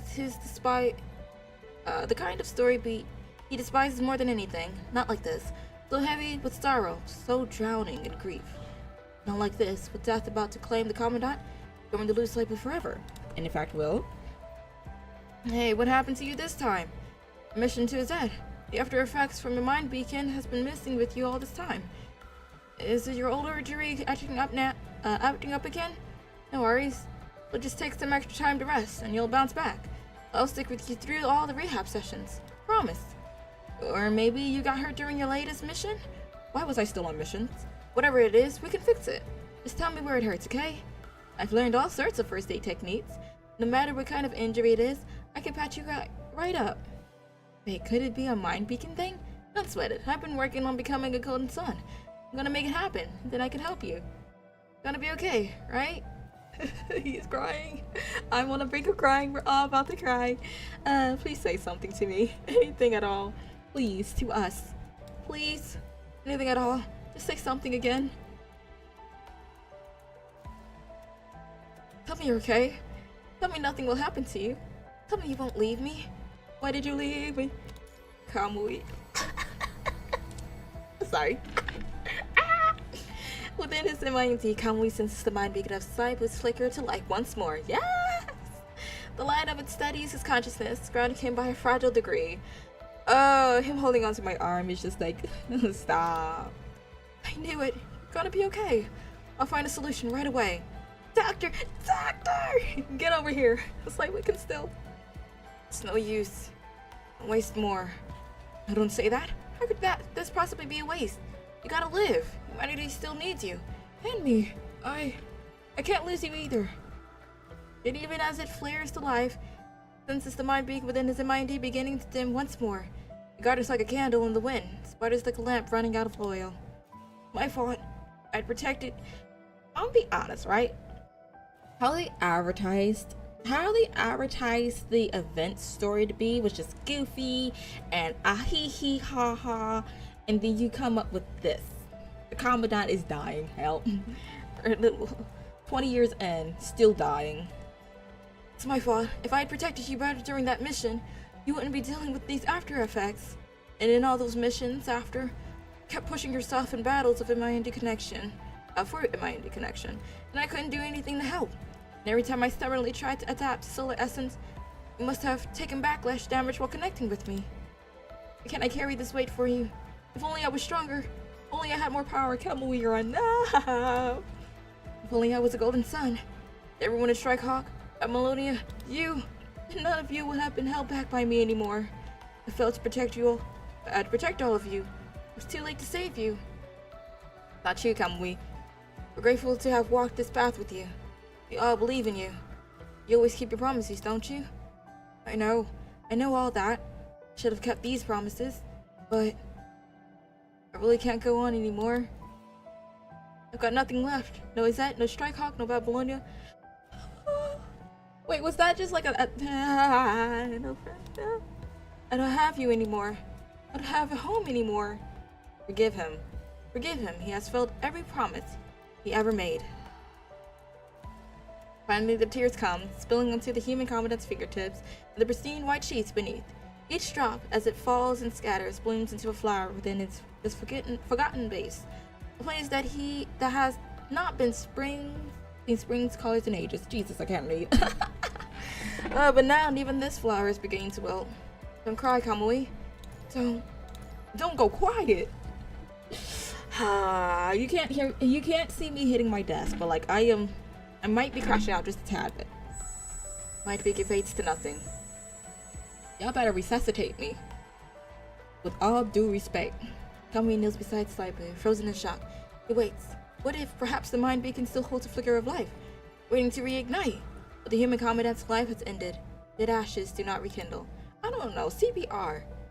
I see. Another deep nightmare, isn't it? Ooh, please let it be. Just like when I was adapting to my frame in Babylonia. Later, with every attempt I made at conversion. But I died again. Again. We are going through them a little too often here. Just a deep nightmare triggered by MIND turbulence. It's gotta be proof to show it. I'll go find it right now. He's like, where's the anomalies? Let me wake up right quick. Let me find something. Kamui bursts from the ward, hunting for proof that this is all a nightmare. The storage rooms, the arsenals, the archives, the flashbangs, the comms room. They have to be illusions. At every location he touches is angrily real. He cannot run from this truth, cannot hide from it. He finds nothing at all, to validate the one hope he clings to. No, this can't be real. Escape? Yeah, escape from the Olazette sites. Maybe outside the base is where the real world's at. He just leaves from the window, just whee! Kamui races for the exit of the Azette building. The corridor stretches on and on, but somehow his legs do not tire. There it is, the exit, and and the reality he so desperately wants to get back to. Another flashbang. Woo. Oh, we're outside. Why? Why has nothing changed? Shouldn't this place be fake? This is reality after all. Beyond Izette, the prison that holds him still waits. Even if he had fled these ruins, he would not know which way to turn or where he could possibly go. Where am I supposed to go? What can I even do now? Everyone's gone. Nothing I do even matters anymore. Oh, it's a kiddo. Hello, kiddo. I protect you, kiddo. Kamui. A child stands at the doorway, face bruised and cut, clutching several medicine bottles and rolls of bandages as he calls for Kamui. You're one of those kids. Ones we just brought back. Kamui, are you hurt? I brought some medicine for you. I guess the kid just seen him just running through all the rooms. He was just like, oh shucks, he's having a moment. Let me give you some an apple a day. You know, a little bit of that. The doctor said you've been really tired lately. That you're not doing so good. We all want to do something to help you, though you're the one who saved us. We don't want you to. All the folks. Come and watch this timid child. Wait, this might be an illusion. This might be illusion. I see someone familiar. I don't know this one, but I see someone familiar. Come and watch this timid child. So many others like him still live here at the base, clinging to existence in this barren wasteland, fighting desperately just to survive. He brought these people here. He wanted to give them shelter. After everything they endured to find refuge again, they cannot lose their home once more. I got it, kid. Let's head back to Izette. Don't worry, I'm fine. I'll always protect you all. Promise. It's a pinky swear. You have to swallow 1,000 needles if you break your promise. Kamui will forever protect the humans who dwell on this land. This is an oath he pledged long ago. Just being able to stand is enough. You might as well return to that nightmare and continue this one-man show. He will keep going onward like this until he offers humanity his last remaining ember. Yeah, thanks for the depression. As if I wasn't depressed enough. Kamui carries Saipu from the medical ward to home, just like before, when he carried the commandant through enemy hordes to escape Izette. Together they moved down the long corridor past rows after rows of observation pods. Kamu, Chrome, Wanshi, coffins, with each holding a familiar face lost to eternal sleep. He chooses an empty pod and gently places the human's body inside. Please stop. But he does not rise. He cannot let go. His fingers curl around the cold hands, refusing to release it. How does it feel? A little harsh on around the edges. This spot's comfy enough for you. Let me know if anything's not right, yeah? I'll find you somewhere even better. To get some rest. You're wiped out. Literally. Ugh. I thought the start of the story was gonna bring me to tears, and now here I am again. Can't keep going like this, huh? They want to sit in on the upcoming strategy meeting? Of course you can. But just stay put right there, okay? I'll handle things from now on. Can't let you push yourself anymore. Only after speaking these words does Kamui finally release the hand within the pod. Alright then, I'll get this meeting started. I'm just gonna hit the ground. He crosses to the presentation board against the wall. Please let this be an illusion. I beg of thee, because I cannot do this anymore. A weathered map still clings to it, bearing years of accumulated markings. There was so much cleanup to handle after our last mission. Can you believe it kept us busy all this time? But no worries, the wrap-up work's pretty much done. About time we get our regular strategy meetings up and running again. Strategy meeting number 9617, presenter Kamui, now in session. First on the agenda is a status report. Kamui faces the map once more, the great weathered thing covered in the scars of years. In the scars of years? Okay. Every mark upon it tells the story of humanity's journey through the broken world. His eyes find the center, the most prominent place on the whole display. Izette, he lifts a finger and taps it. 20 years ago, Saibu and I followed mission orders to come to the ruins of Izette. We were searching for a device that could establish stable communications with FOS. We were planning to retrieve solar essence. Yep, that's right. The very facility we're standing in right now. I want to jump her, but anyway, that time our mission ended in failure. The real Golden Suns were destroyed by Marlis and all the survivors were slaughtered. The communication device didn't make it either, so he had to evacuate with just the remaining solar essence we could salvage. After that, Babylonia could never contact FOS again. Even worse, the Silo tree of Osea got exposed to many enemies, to the enemy, and Babylonia was always one step behind.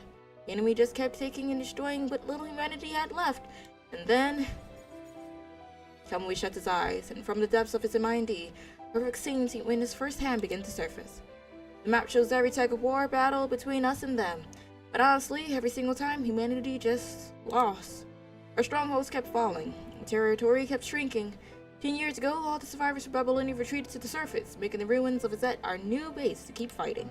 Our casualties kept piling up, while our chances of hope just faded away.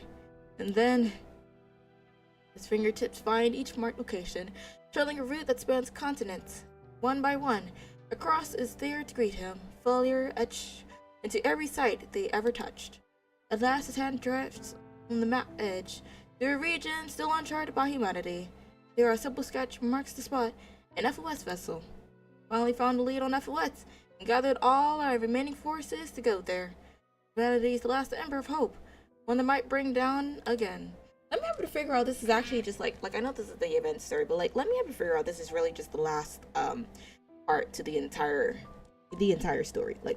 I would hate for it to end like this, but it would make sense, technically speaking. What we finally found wasn't paradise, it was hell. It was a ghost ship. Everyone aboard FOS was already dead. The vessel stranded in some nameless, deathly silent realm. Alright. On FOS, there wasn't a single survivor. Instead, we ran into a crazy number of hetero creatures. We fought with everything we had and lost so many people before finally making it back. Mastaiba's old wounds opened up during the escape, putting the Commandant in critical condition again. Should have never put us back on a task. That's why we haven't been able to hold our strategy meeting on time. After falling back to Izet, we started to call this place home. A sanctuary for the dead, a shrine the living visit honored those who had gone. Hey, thankfully, Saibu is okay now. You really gotta be more careful next time, you know? Can't just keep charging ahead without thinking about yourself. Your health comes first. With a heavy hand, he lifts the marker and draws an X over the final untouched land on the map. The sprawling chart is now consumed by stark, unforgiving marks, all except for one name, and its heart.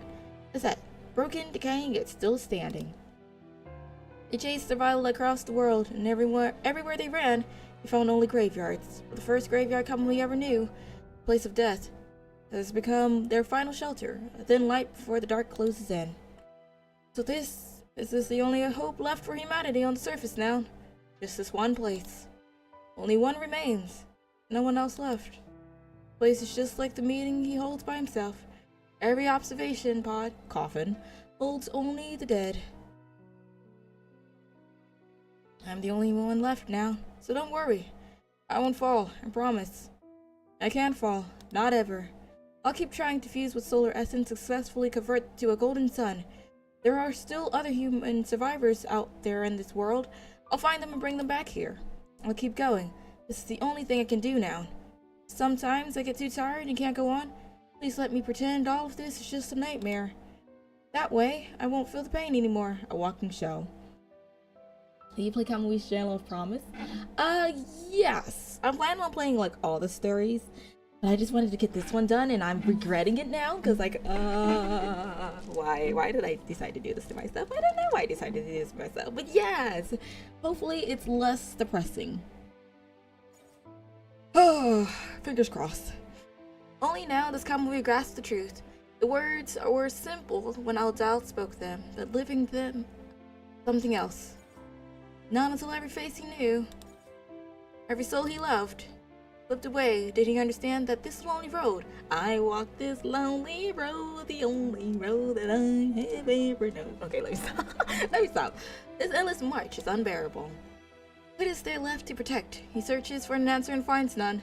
Maybe oblivion will be kinder. Maybe fading into nothing would be easier. I wish. He has no homeland, meaning left, only ruins stretching ahead forever. They're pretending like this is just fine. No, this is just okay. Sure. 1 month later, what? SUE-3, Conway, starting today's routine frame inspection now. It's the scorches that's... Appearance damage at 45% doesn't affect combat capability. Negligible. Jesus. Combat wear at 35% within acceptable limits. Negligible. Speed at average and average strength stable within theoretical parameters. Performance normal. Where is what is your name? Asimov, I think his name is. Where is he? Is he gone too? No detailed inspection needed. Mindy status, current damage doesn't affect combat performance. As for other metrics, negligible. All remaining values don't affect combat performance. Per usual protocol, no inspection needed. Negligible, I doubt. With steady hands, Conway records his notes in a logbook, idly flipping back through the previous pages to confirm he has missed nothing. This log dates back to the days after the retreat. In those days, he was never alone. Others always stood with him, sharing the work. Conway, would you quit messing around and actually cooperate for once? Hey, I am cooperating. Look, no matter how much I bounce around, I'm not letting a single one of these gadgets fall off. And another thing, could you please stop filling out the logbook? You waste hours trying to decode your scribbles. Your handwriting really does match your personality, you know that? There's so much stuff to record. No way I'm letting you guys handle it all. Don't worry, I'll write super neatly from now on. I feel like they have heard that plenty of times. All of that is gone now. Just learn to do the inspections alone. There's no joy in it anymore, only routine. As long as the frame is not ready for the scrapyard, he will continue using it. Only when it threatens battle performance or renders him unable to complete missions will he seek repairs. He is not really a person now, he is a machine, a weapon. Personality, feelings, and soul, none of it matters. The only thing that matters is that he can still fight. You listen to the Sunrise song in Conway's ASMR. I have not. I have no clue. I only saw the little trailer. That was about it. Was it a song? No, I haven't listened to the song either. Beep beep. Beep beep beep beep. Time for base patrol. Alright, let's get started. Hopefully it's on YouTube. I would assume it's on YouTube. Inspections of all rooms complete. Cleanliness levels don't affect functionality and pose no impact on constructs. Negligible. Everything is negligible, my dude. Pick up a broom at least. 85% of the lounge lighting fixtures are damaged, non-functional. But contracts don't need lighting. No repairs needed. If you can't see... I don't know. Negligible. Comparative analysis between the Zet's current state and initial records show a 90% deviation. But none of it affects functionality, so negligible. Jesus Christ, both of them on YouTube. Word. I'll probably check them out later then. Hey, no seriously. You should totally take my advice and decorate these rooms like Babylonia. It's all about creating that special vibe, you know? Making it feel as much like an actual home as possible. When you make a promise, you gotta keep it, yeah? Nobody's allowed to forget. Time the task force is all but gone. A few survivors remain. Some died, some just left. Now Conway stands alone. Where'd they leave to? They just accepted their fate and was like, you know what, it's better to just go ahead and drown or something. Like, where are you going to? The last one's still holding on, and he has no strength left to keep any of this going. Next is personal count, changes amongst permanent base residents for the list of recently rescued personnel. Total of 281 individuals. Jeez! 164 deceased, 53 missing, including 3 children who left without permission. Count complete. How many of that means? How much? What? It's like what? 40 something maybe? I'm not actually counting, but like, it's a guess. Conway still thinks of those 3 children. One of them was the kid who brought him medicine at the gate that day. Masai Blue died. When he realized they were gone, he tore out to search for them, only to find nothing. Correction complete. The chime sounds again. Familiar as breathing, Conway moves to the next station. The routine is carved into him now. Next time for Solar Excellence adaptation. Goodness me, I keep butchering it. Heading to the Golden Sun training grounds. Same routine, same metrics, a life that means nothing, stretching out ahead of him. And we wonder sometimes if the Corona gene will finally take him. If one day he will simply stop being able to bear it, and death release will come, that he would actually long for such a cowardly escapist end. The old Conway, if he could see this, would spring up and flick himself right on the forehead. Maybe others would line up to do the same. Odell, Euryades, Azel, Catraf, Leaf, Strikehawk, Sky Blue. But if it meant seeing them again, he would take 1,000 flicks and call it joy. The thought stirs something in him, a warmth he has not felt in years. But he keeps going, living by routine. Wait, Kamui suddenly remembers one daily task he had forgotten to complete. Some parts of his nature, things remain stubbornly unchanged. Refresh signal database, check for new communications or distress signals. Small wonder he forgets sometimes. The task serves no real purpose, after all. There are hardly any humans left. Survivors are few, those still active are weaker by the day. New signals almost never appear. Why keep trying? Why waste the effort on nothing? A voice reminds, tempts him. Better stick to the routine. I said. Communications ring. Signal database update initiated. Checking for new signals received at a set according to priority protocols. Scanning. Please wait. Scan complete. No new signals detected within jurisdiction. According to program calculations, optimal results are achieved with 3 to 5 daily scans. Only 1 scan has been performed today. Would you like to initiate another scan? The rule data dates back to the program's founding. Scan multiple times daily. Maximize the chance of receiving anyone still out there calling for help. But as time passes, fewer people remain to be saved. Months go by without any new signals, making these repeated protocols seem like pointless redundancy. Did he just give up? Not like anything would change for the better anyways. Yeah, run another scan. Make it 3 total. Acknowledge. Beginning scan. The machine droned on, relentless and indifferent. For long, the scan is almost complete. Third scan complete. No new signal detected within jurisdiction. Kamui's thoughts drift away as he lets out a rueful sigh, feeling a twinge of regret for wasting time on this futile routine. He moves to shut it down, but his hand pauses over the button. Gaze catches on the real-time scan button. After a moment of hesitation, he presses it anyway. Real-time scan mode activated. System will remain operational and continuously monitor for signal at 4-hour intervals. Initiating first scan cycle, scanning Area A. Scan complete. No new signals detected in this area. Scanning Area B. This is gonna be like a random he exits and then someone pops up. Kamui pays no further attention to the device as he turns and exits the communication room. Scanning area redacted. Scan. Alert. Alert. New signal detected. I knew it. He's gonna walk out and I'll be like, surprise, Sade, there's humans. Signal database update complete. Now reporting latest results. EZ has received a distress signal. Signal source from Area S. Coordinates 4N323311192110. Signal transmitted from a device verified by the EZ system. Immediate assistance requested. Only pulls left for Kamui. I did some earlier. It should have brought us up to 48, 53. So I think like 9-ish, 11, somewhere between those lines.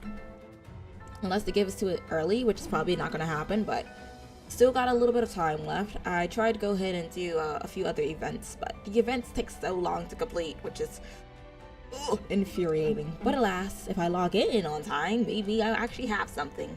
Don't mind my random rambles. Woo! At the sound of the report, Kamui spins and rushes back to the device, scanning through the distress signal's details. The signal is from those 3 runaway kids. That's the signal device I gave them. They found their missing friend. But they're surrounded by corrupted, asking for help. We gotta get there, right now. He just kept hollering. Kamui races towards the target coordinates, terrified that even a moment's delay might mean losing any chance to save those children. I gotta check the comms again. They might have sent another message. As expected, a new message waits at the top of the screen when Kamui opens his terminal. He recognizes the sender signal immediately and taps it open. Kamui, we found a hiding spot and wanted to send you this message. We don't know when those monsters might break in again. We're scared we won't get another chance. Thank you for saving us. Thank you for giving us a home in Azet, where we could feel safe. We're sorry we ran away, but our friend's still out there. We couldn't leave him behind, so we all went back together to the conservation area to find him. A long time ago, we pinky swore that we'd always be family. We promised we'd never leave anyone behind, or else we'd turn into oinking little piggies. Okay, this was supposed to be really deep, and then they put piggies. I'm sorry. Okay, sure, I guess. None of us wanted to become piggies, so we went to look for him as we promised. The one we're looking for is the youngest. Aw, if something goes wrong, we'll stand in front of him and protect him. We'll hold out as long as we can. Okay, cool. So Katrav, Kamui, and whatever his name is, Astral, in a nutshell. And when that happens, would you come and take him back, please? We want him to survive, and you too. From now on, he'll be your family. That way neither of you will be lonely. And hey, if we all make it out safe and sound, we all want to be your family.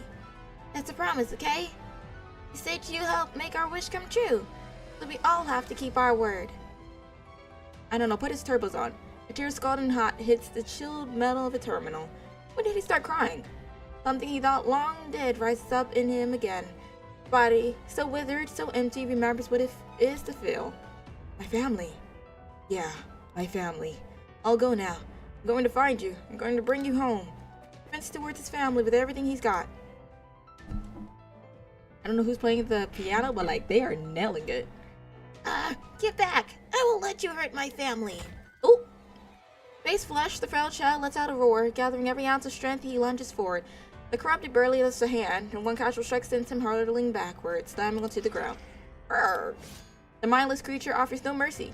Use means nothing to it. A blade, slick with blood, lifts into the air as the executioner readies itself to finish what it started. And get out of the way! Fall back now! In the final instant, Kamui lunges forward. Yes, he finally made it! Placing himself between the child and the blade. As he clashes with the enemy, he forces out the breath. Shout back at the child cowering behind him. Run! Find somewhere safe to hide! Quick! The child freezes at the sight of Kamui's face and shakes it off, scrambling to the ruins just as told. Free to fight without holding back, Kamui throws himself into battle without reservation, quickly eliminating the corrupted. After confirming the area is clear, Kamui plants his weapon in the ground and uses the brief respite to catch his breath. He turns to the child, searching for the right words, something to ease his fear and to earn his trust. Oh, no need. My guy is like, oh my gosh, I'm saved. Before he could speak, the child, whom he has never met, rushes forward and wraps his arm around Kamui. The crying starts, all the fear, all the relief pouring out at once. Kamui, you're Kamui, right? They told me what you look like. I knew it was you. You're the kid they came back for. Back to find. It's Kay now. Don't cry. You're safe with me here. What about the others? Where are they? Don't say it. They tried to save me. But now they're trapped inside. Okay, we'll take the trapped. Man, you can't get out. Please, Kamui, hurry and save them. I'll take that over being shish kebab. Kamui! Okay. But I tell you, they got a whole lot of copy and paste. They got a whole lot of copy and paste. The children's cries ring in his ears. Kamui's strength is almost gone. His awareness fades moment by moment. I'm the captain, so do what I say. I go first. I'll stay and help Kamui. He's too banged up. What he needs is a doctor. We gotta. Oh my gosh, that's like Wanshi. Will you pull for Alpha? If I got enough pulls left, then probably. I'm really just collecting them like Pokemon, so if they got a new one, I'm taking it. Unless they give it for free, then I won't pull. Obviously, I'll just snatch them up. But, you know. Yeah, if I have enough, definitely. Gotta take him back to treat his wounds. Okay, so we got Bootleg Wanshi. One of them is Chrome, one of them is Kamui, and then purple hair would be Kamu. That's what this is resembling. You're the one who should stay put. It's all dark over there. You won't be able to see anything. I'll go. Oh, their words do not reach him anymore. He only swings. He puts everything he has into his blade, carving through the wreckage that blocks their way to open ground. All of you, run! Everyone get out of here together! I'll draw all the corrupted to the other side and trap them there. He'll be safe. Now go. Oh, he's doing this, Mama did. Then Piggy swear aren't with us. Promise he'll definitely come back safe. Oh, thank you for the follow. I have no clue how to pronounce your name. Yeah, thank you. You got it. I promise, you all, Pinky swear. I'll come back to Azet with all of you, my family, and we'll become the sun for humanity. Pinky promise for 100 years. No backing out. Whoever breaks their words turns into a little oinky piggy. You hear me? Oh my gosh, that's so cute. We heard you. We'll all be together, waiting for you to come home. The crumbling ruins do not grant them more time for promises/goodbyes. Shortly after the children run off, all axes collapse. Kamui knows his overly worn body can no longer dodge the falling debris. At least the ruins bury him deep enough. That way, even if the children come back, they will not see him at his most broken. Nah, that'd be way too embarrassing. They definitely cry if they saw me. And I just can't stand hearing kids cry. This is good. Ending it here is good enough. No, it is not. Come home.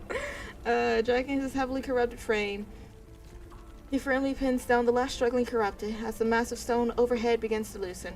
Kamui makes no attempt to move. The last enemy shatters into pieces, and so does he. We can't have nothing nice around here. This is just what we're doing.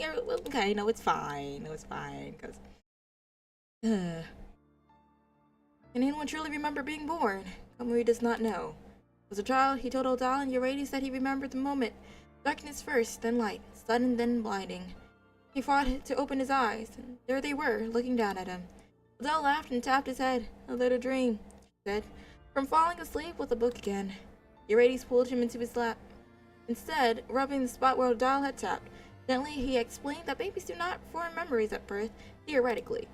Kamui opened his mouth to argue, but then Azal walked over, complaining loudly that he refused to have an idiot for a little brother. Oh, Azal. What did I call him? Astro? Astro. Oh, I was close. He dragged Kamui away to study before the argument could finish. Kamui stared at the books until his head spun. His eyelids grew heavy. He slumped over the table, mumbling, still arguing with them, as sleep pulled him over. The part of me that's hoping like there is another Babylonia floating through the sky somewhere. It's like, oh, let's go on an adventure. And I'm like, oh, look at all these sleep pods. Let's go ahead and repair these frames, and then we all just wake up happy together or something. I don't know. I cannot do this. But it really happened that way. He saw it all and remembered it so clearly. It's just like now. Everyone says that when you die, there is nothing. No sight or memory. Why is he still seeing? He is dead, isn't he? Body shattered, only a whisper of awareness left. Something surrounds him now. Soft, light, impossible to name. It feels like a mother's arm. But he cannot hold on to anything. He simply floats weightless.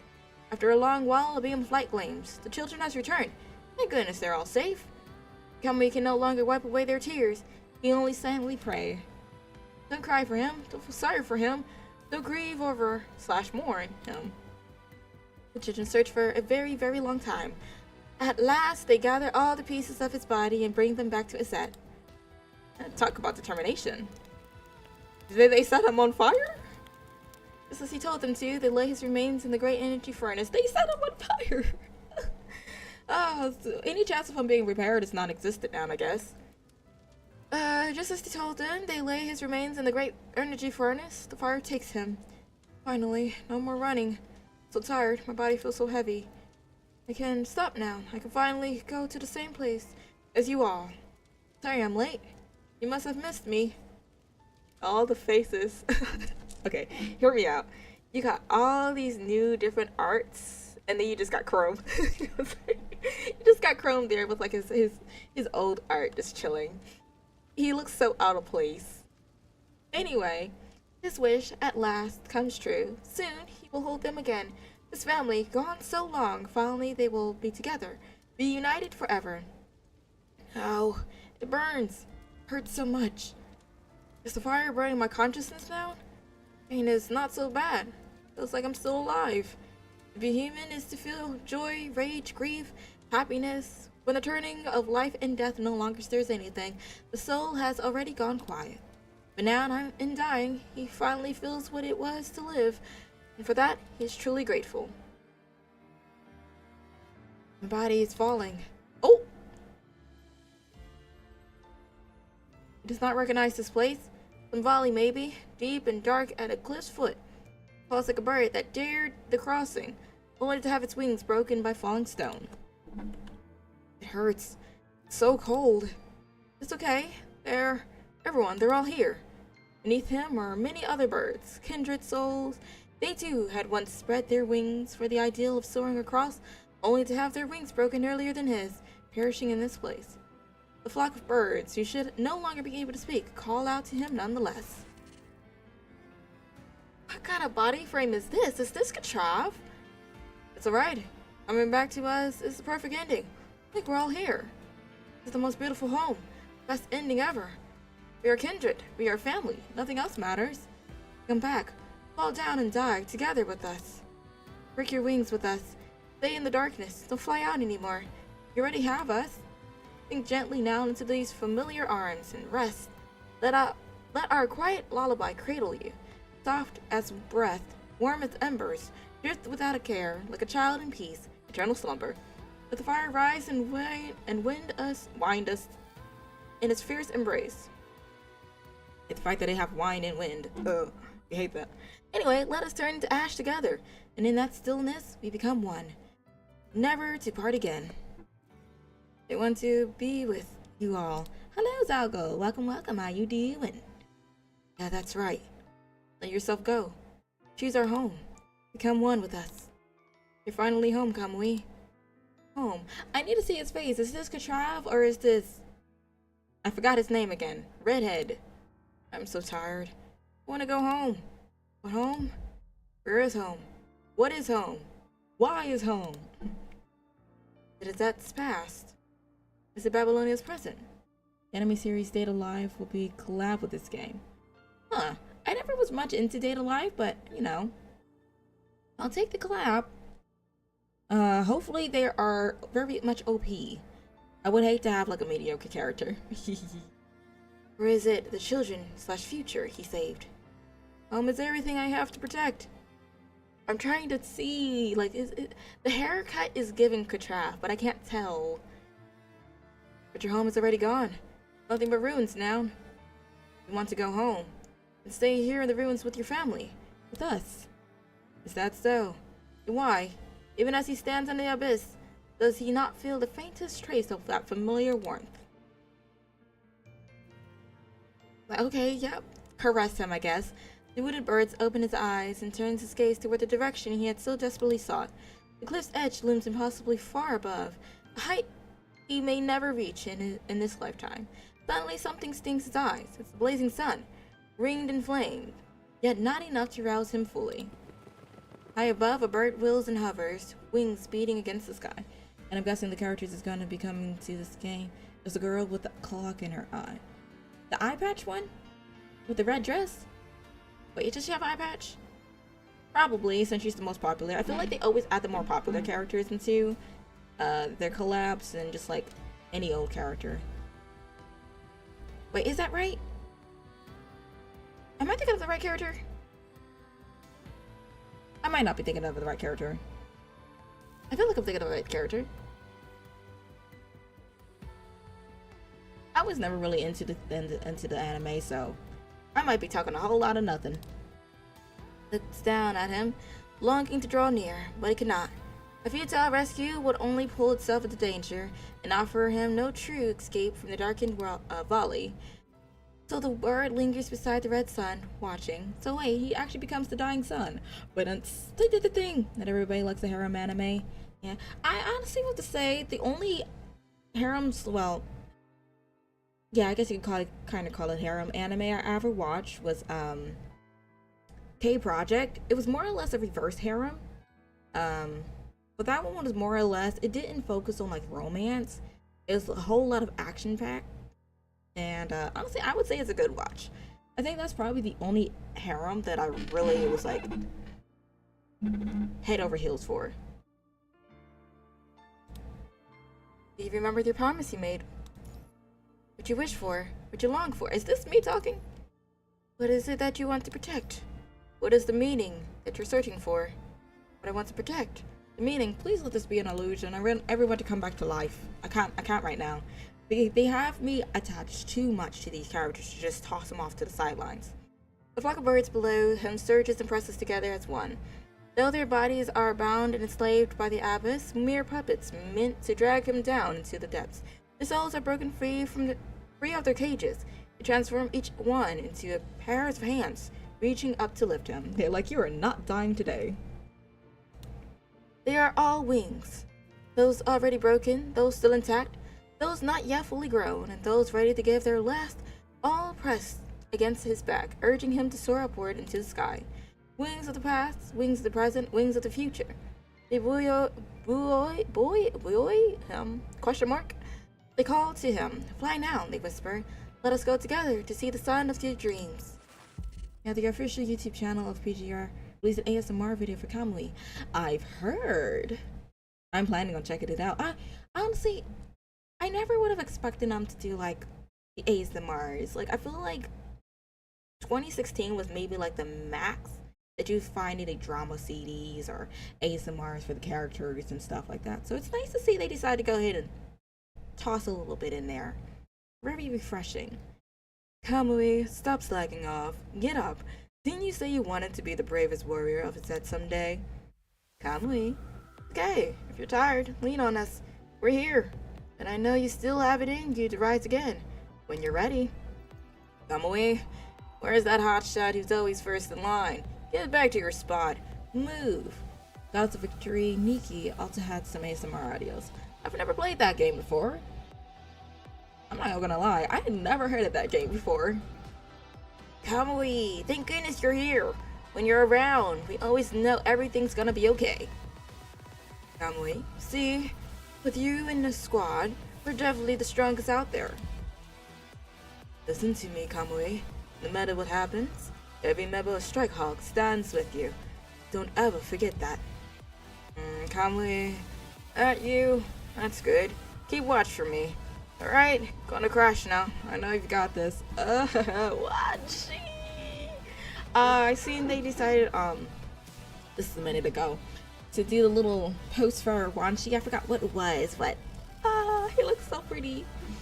The female characters in that game can be very fan service, but the main story is very good. I'm not interested in the fan service, but I mean, yeah, if you say so, I'll check it out. Can't go wrong with a good story. Kamui, the hell's with that look? You look like a total ghost. It's not you at all. Quit moping and get over here. We're all waiting. Kamui? Kamui! What I want to protect is my home. Ooh, please tell me this is all just a dream.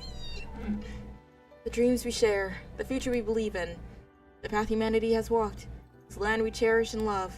Everyone who warms each other, everyone who loves each other. That's what I'm fighting for. That's my forever home. That's why I can't stay here, to release them from suffering. I have to bring them home. He remembers the pain, does not let it claim him. Again and again, he fights to move its wings, till at last they answer.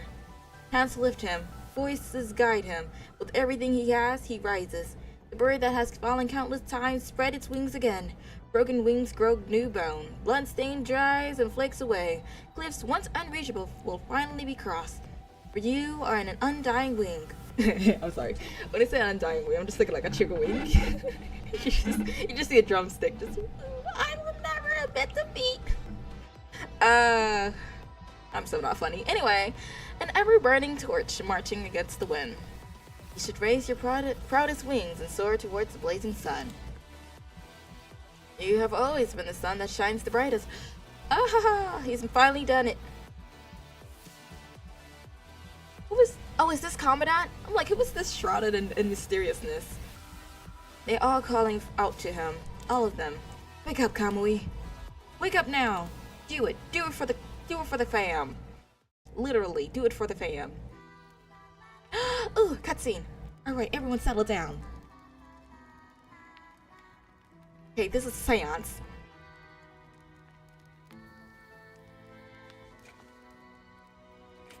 Oh.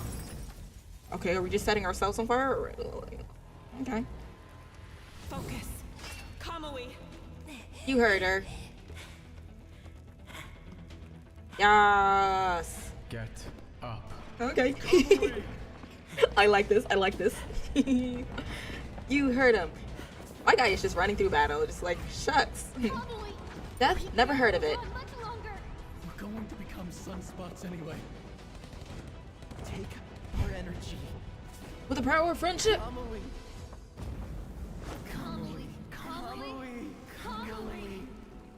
Kamui! I'm sorry. I had to do it. I had to join. It's the old frame and the new frame. Oh, giving both frames a hug. Good evening.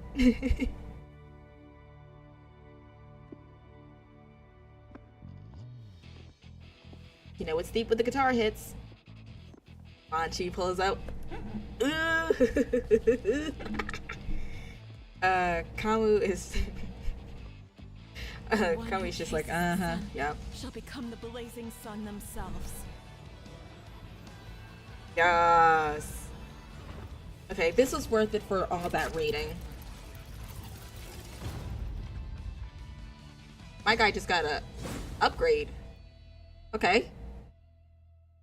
Are you gonna pull out a Kamehameha now? Like, it's not every day you come out of molten lava. Just saying. He reaches for it, so close now, but the cradle rises from the dark valley to block his path. It shifts, warps, and becomes solar flares. Then, vast black masses, all surging together to eclipse the sun, he flies toward. You're leaving us now? Leaving the home we shared? Did you forget the family who was once by your side? You traitor! I've never forgotten a single one of them. That's exactly why I have to become that son. Coward! You're full of excuses. Kamui, you betrayed Azet. No. Kamui strikes out the solar flares without a moment's pause. He will shatter this eclipse himself. No matter that the enemy wears the face he knows, the face he once loved. It was Katrav. I knew it.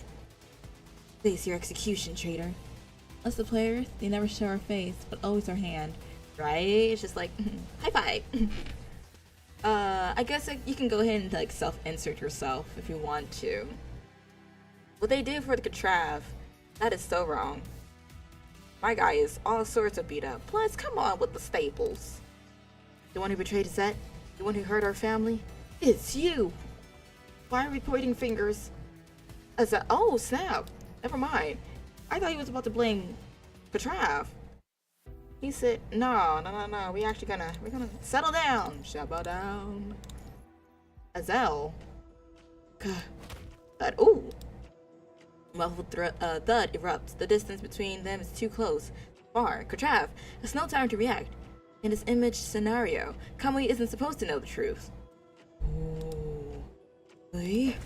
Katrav's words hangs in the air. For a split second, his body freezes. Then it is hurled backward dozens of meters. Shattered wall fragments rain down with a thunderous roar as dust and smoke swallows everything. Is this really illusion? Oh, snap. Oh, the cliff and blazing sun dissolves as Kamui's vision sharpens, his awareness locking back onto its own body and the world around him. Playing that Achi-gacha that kind of similar to this game called Other Geyser. Oh, word. Noise. But is the story busting? That's the question. The nightmare never happened. Oh. Alright. He has remained at the Azet ruins, reality and present this entire time. Oh. Okay, so he just, like, passed out? Where am I? I need explanation. Kamui, I'm Katrav. Yes, our precious baby who... Like, what happened to him? He needs a whole lot of repairs. Katrav rises from the rubble with a marionette jerk, his limbs moving as if fighting against invisible hinges. It is the gait of a pilot inside a malfunctioning machine. The main story, I think it's good. It's also fully voiced in English. Ooh, noise! We like that. I guarantee it's better than my attempt at voice acting. Cough, cough. Scrumdiddlyumptious, we love a little voice acting. He cocks his head at an unnatural angle, staring ahead, his fingers compulsively tracing the line of his cheeks and chin, as if searching for a familiar landmark in the flesh. That's right, I'm Katrav. This is Katrav's face. Kamui, why'd you hit me? Don't you know who I am? What? You're getting face-blind too? Of calling constructs, they're called modifiers. Hold on, I kinda like that. It's giving like a cyberpunk type of aesthetic, you know? Like the little chromes, they usually call them chromes, one of those two, chromes, something like that. It's still giving. Wait, so is that not actually Katrav? Wait, did they put, I have a theory. that they put the face of Katrav on, but it's not actually Katrav, and it's a mixture of two different bodies of the brothers, but that might be wrong. Cut it out, Azel. This joke isn't funny at all. Rather than entertain the delusional questioning, Kamui returns to help the human commandant, still groggy. Commandant, so I'm alive. I'm alive. Ah! We're alive, guys. We're actually still alive. It's a miracle. The groggy, the commandant is only now beginning to regain consciousness, having been pulled into the same illusion through the MID connection. Cut it out. Katrav, or more accurately Azel, who now inhabits Katrav's shell, staggers forward. Its already twisted mouth begins to convulse, gradually contorting into something monstrous. Okay, so I was close. Off, but close. So he didn't technically decide to go Frankenstein him and Katrav together. This is how Katrav looked? That's crazy. Found yourself some new friends, and now you're tired of your old family? You used to love this game, remember? When we brought Katrav home to Izet, you couldn't tell the two of us apart, looking like a big fool. One has blonde hair, one has red. Okay. Pretty sure you're the one who suggested we mess with him like that. Help him remember. Where's Katrav's consciousness? Where'd you put it? Yeah, please tell us so we can put it back where it belongs. Unmoved by his opponent's words, Kamui raises his head again. His eyes reflect nothing but calm determination. This isn't your body. His consciousness isn't in that mess you're puppeting. Tell me, what'd you do with him? Azel freezes mid-motion, as if someone had pressed a pause button. After a beat of silence, he finally speaks again. Maybe I was just dumb. I just didn't notice, but Lucia is the canon love interest to the player. Now that you mention it. But that's actually true. Huh. I never noticed, actually.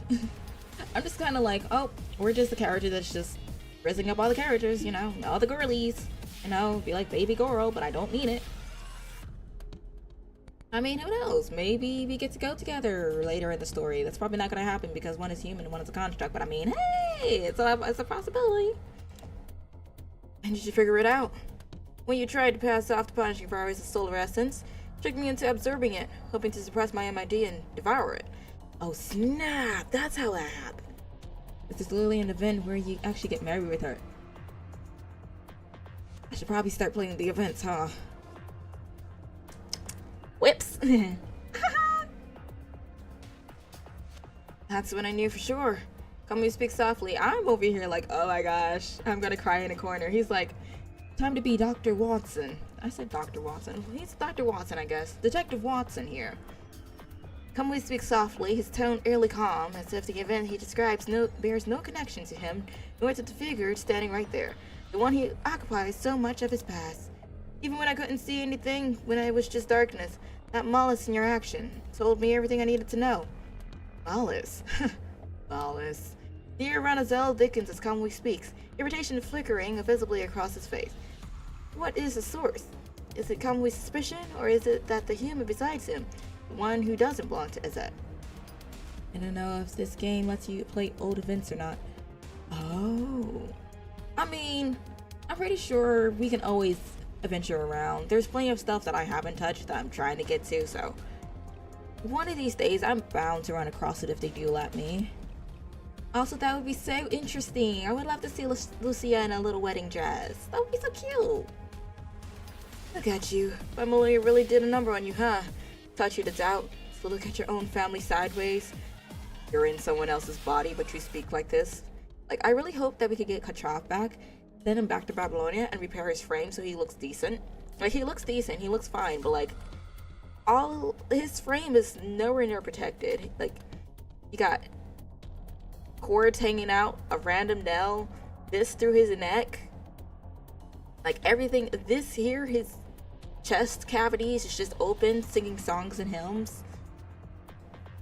Since when do you get wary of me, Kamui? I didn't want to be wary of you, Azel. I just wanted the truth. I wanted justice for everyone. In a rare display of force, Kamui cuts him off with a low shout.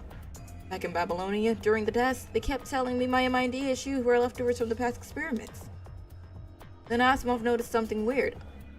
The damage was all over the place, with no logic pattern. The basic functions were completely fine. Thank you for the likes, Magdondo. I hope I pronounced that right. Let's have one frame where she has costumes and a wedding dress. I need to go ahead and find that. Did you play the invitation missions in Babylonia? No. I feel like I didn't.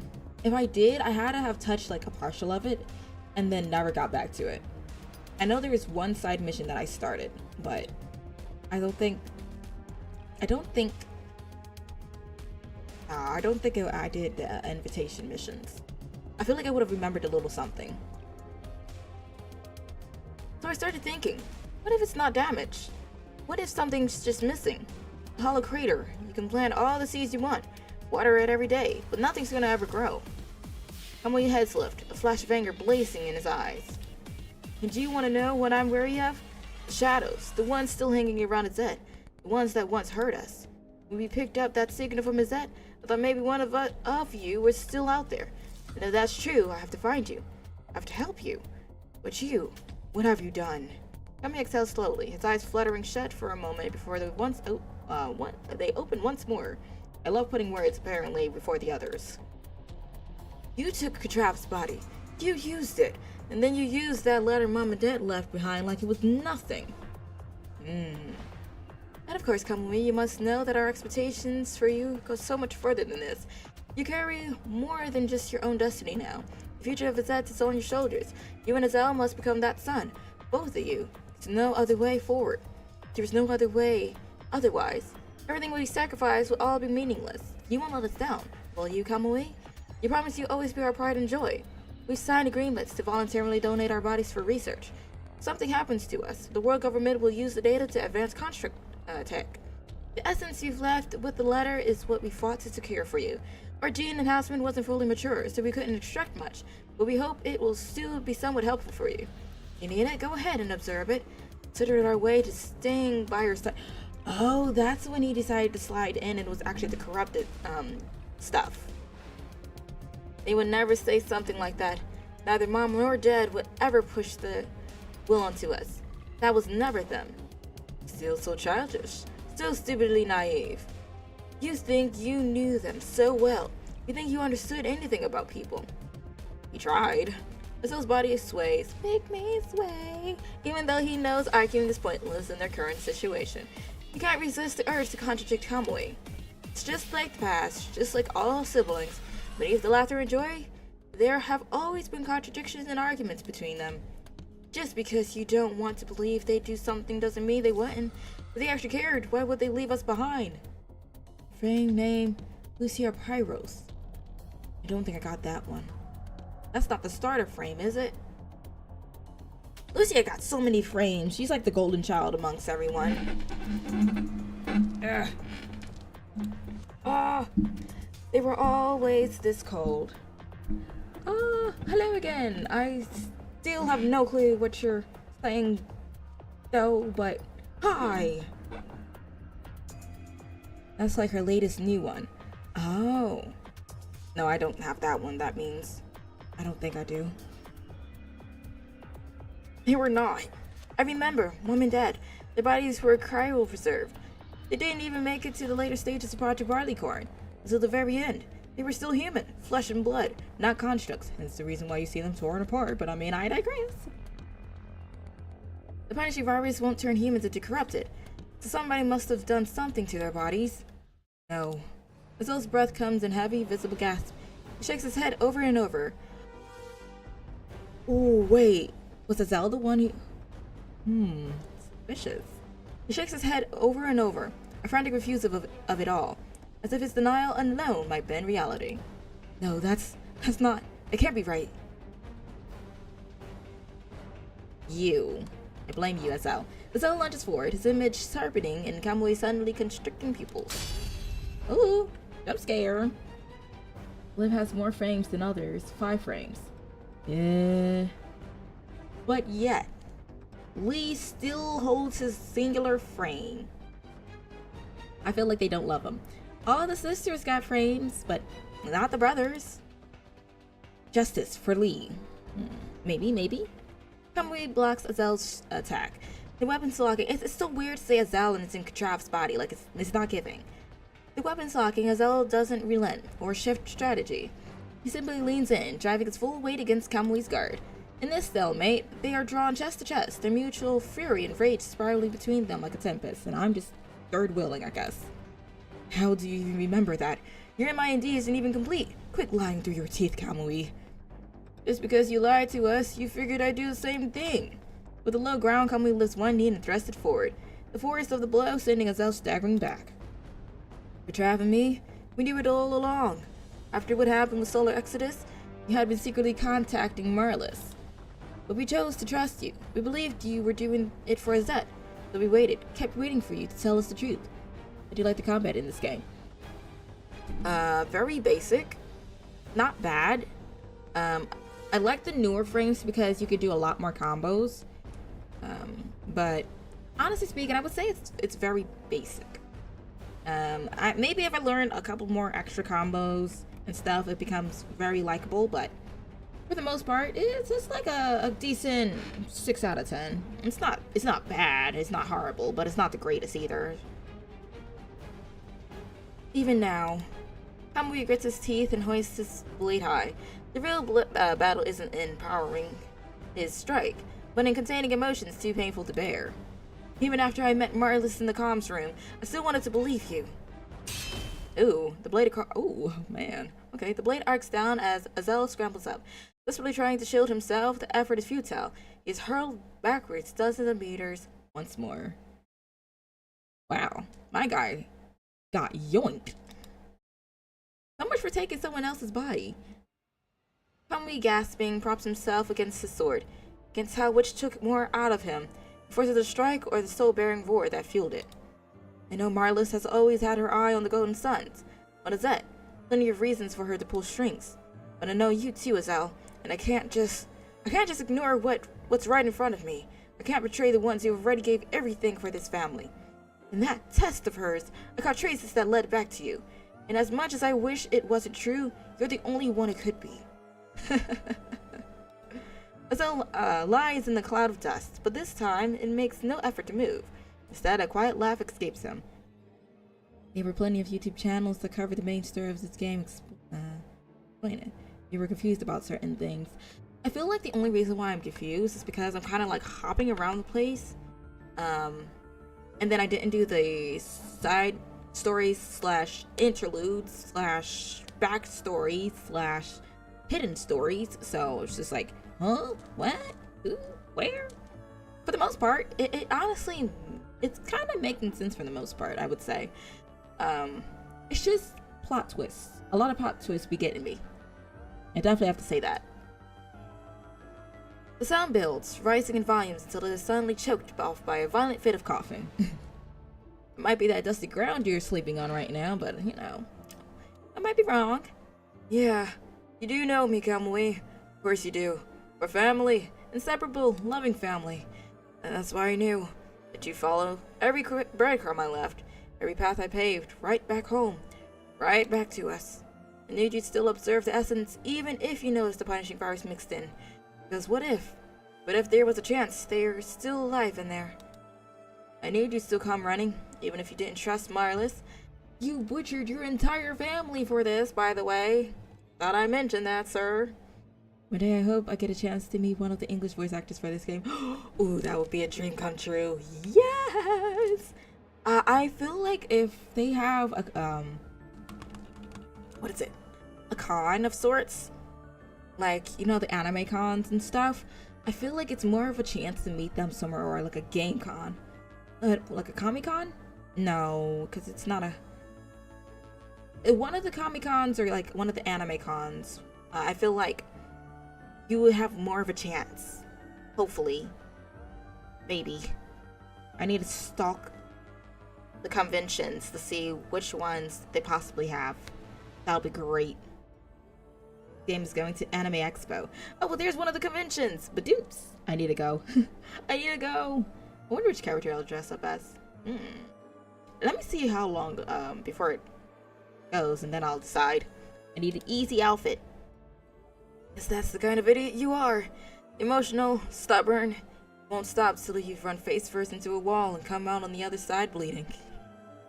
It'll be cool what type of panel they do. Also, they announced in a live stream the game is gonna have the very first live a concert? So they're gonna do like a little Vocaloid thing? Are they gonna do a Vocaloid thing? That sounds so neat. Yes. I wonder who's gonna be singing. I know Kamui's gonna be up there. It's guaranteed. I feel like Kamui, Lucia, maybe Liv. I feel like Kamui's gonna do it. It would be interesting to put Chrome in there. I don't know about Wanshi. Sometimes I wish I had enough time to go ahead and just join in with like the live streams and stuff. One day. Alpha Live. Oh, Alpha, Liv, Lee, and Lucia. I was not expecting Liv. Lee. I feel like he's gonna be trying to act nonchalant with it. I can see Lucia. I think Liv will put on a good show. Alpha, she's gonna nail it. Yeah. The only two I just kind of unexpectedly, Lee and Liv. I don't know. We'll see. Azel holds himself upright as a frenzied excitement pounds in his broken head, growing more frantic by the moment. So why did you stop me? Why'd you stop? Keep going. To Zet. To us. When our ideas finally come together, when everyone's inside everyone? Okay. Nobody leaves. We will be together forever. Omi watches Azel hysteria unfold, a slight tremor in his lips as his hands fall into unconscious fists. Carol's death, her triumphs, and even yours. You used everyone to provoke my MID just for this? He's a disappointed dad. He remembers those agonized, twisted faces, the excessive punishing virus, paired with the trauma of witnessing his family's death, did trigger dangerous instability in Kamui's MIND. If he gave in to despair, the punishing virus released by Azel would consume him during the invasion, seizing control and leaving him a mindless puppet, which is exactly what he wanted. Kamui's instincts are what helped him break free. Even when trapped in a hopeless, illusory world, he made choices to stay true to himself. But more importantly, it was those shattered things that awakened him, guiding him to the missing part of his MIND. Fragments that, though no longer whole, remained close to Kamui. And Kamui Captain as well. Oh, and Chrome. Kamui Captain. Okay. This is a very interesting mixture going on, but I'm not hating. Alright. We're going to establish anchor points at the vulnerable junctures within your MIND. If something goes wrong, touching these anchors will grant you a brief return to clarity, a window of just enough time to save yourself. They can take the form of objects that can trigger your memories about us, or specific markers we make together. For good measure, we'll also place anchors in the damaged empty spaces. If you manage to restore what's missing there, these anchors will remain uncompromised. If they do, their effects may be unexpectedly potent. It's like breathing salts. As for what those anchors are, has received a distress signal. Signal source from Area S, coordinate 4 and oh, it was the numbers, wasn't it? N32331119210. Almost had it. A long time ago, we pinky swore that we always be family. We promised we never leave anyone behind, or else we turn into oinking little piggies. None of us wanted to become piggies, so we went to look for him as we promised. Character's name, Kirinina. She'll also be getting a new frame. I kind of like her old frame. Okay. That was also announced in the latest live stream. Okay. I wonder what they're planning on doing with. I hope it kind of stays true to her old frame, just because I really do like her old frame a little bit. Very well. Then Pinky swear with us. Wait, so I was right. I'm the captain. So do what I say and go first. I'll stay and help Kamui. So I was right, Captain. Kamui, Wanshi, Kamu. Aha, I am smart. Also in the latest live stream, they announced brand new characters as well. Okay, I need to start saving up summons, it sounds like, cause there's a lot to start snatching up. He's banged up. What he needs is a doctor. Gotta take him back to treat his wounds. Oh, I didn't even catch it. Oh, they're mentioning the roles of the characters. Quan Chi's a doctor. Chrome's a captain. You're the ones who should stay put. It's all dark over there. You won't be able to see anything. I'll go. Kamu can see in the dark, aka also under heavy stresses of punishing virus. You just got the BB. You got the BB. I was on point, but I didn't actually catch how much they threw at me. Hey, I'm close to being a decent detective here. Oh, speaking of which, thanks for the reminder, Hazel. Those who pulled me out of that spiral helped me take back those missing pieces, my MIND. You're still holding on to them. About time you let them go. Yeah, give him the rest of his brain back. What? Hazel's head snaps up, his voice sinks into a menacing growl. His limbs contort and twist. You took them back? No, that's not possible. You shouldn't be able to. No way you could take those pieces back. You'll never break free from me. He's so possessive. Jesus, I would hate to have him as a boyfriend. Never be whole again. That's how it should be. People of Azet belong here. This is the only ending waiting for us all. Renina, I find a funny people call her tsundere. She definitely do be giving a little tsundere. She'd be like, what? Be jealous? No. Like, if you don't mind, I guess I could do it.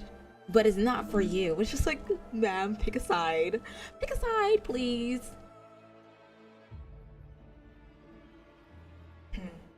Hard disagree. Your voice cuts. Like, I feel like he forgot that I was existent. Your voice cuts through the argument at just the right moment as you finally break free from the illusion's aftermath. I want to break free. Gotta do a little. Count on you, Sly Blue. Gotta do a little. Without another word, Kamui opens the MIND connection port to you. Doesn't belong to you. You don't get to touch its mind. Yeah. You. There is a natural, almost serene coordination between you and Kamui that gets under Azel's skin. Together, you construct an unspoken barrier. Okay, a seamless front that renders him invisible and severs any ties he tries to maintain. It's crazy. My guy really just wanted control over everything.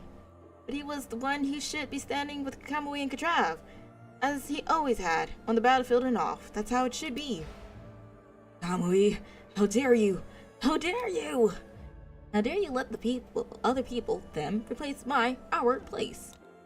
How dare you forget everyone from Azet, leaving us to shoulder all the suffering, abandoning us in the past, while you find new happiness. Shipped him off, but I digress. So it gives me platonic yandere vibes. I don't know how you stick the platonic in there, but like, I mean, yeah, actually, I guess, maybe. Yeah, but they're definitely heavy on the yandere. Heavy on it. There's some character stories in this game I don't do because some of them dwell in horror. Ooh, that sounds interesting. I'm about to start sprinting. Will you find new happiness in your new home and leave us behind without a care? Okay, who's howling? He roars, charging forward in a hunched posture, unleashing a devastating attack toward you.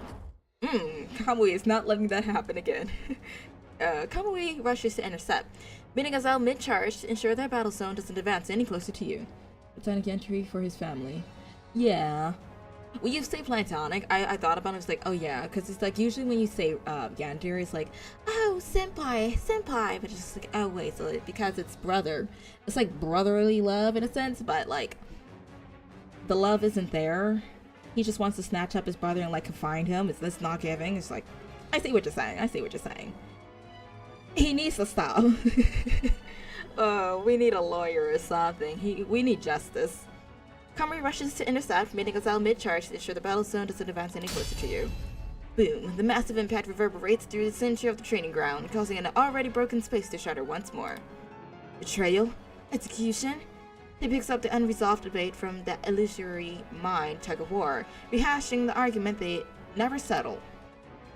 You want execution so bad? Which he kind of successfully done. Fine, let's settle this, Azel. Do you really think I wouldn't notice? That wreck of your MID you're running stuffed inside that thing you call a body?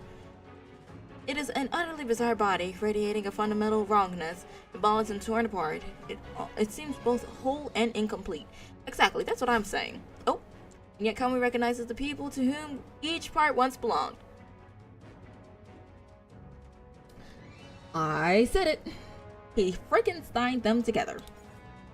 And the charred bodies / remains were scattered everywhere in a twisted training ground. After he broke free from the illusion's grip, he remembers every single one of them with perfect clarity, their memories etched into his heart. It's you who killed everyone at its head. Ooh, that's bad. And then you trapped them here, tore pieces of some of them, stitched them together, shoved them into yourself like some kind of monster. Why? How could you do that to them? To any of them? Still asking dumb questions, Kamui? Guess some things never change. You seriously asked why I did it? It's obvious. It's that core principle. We are one as a family. Not literally. I think we forgot a few instances here. I gave our family exactly what we always wanted. Fusion. Unity. Toss him. Toss him. Burning his teeth, Kamui unleashes a powerful blow on Azel with a roar. He is now a raging lion, fully transformed. You have a favorite character in this game. Clearly Kamui, because he is the most bubbly, precious being there is.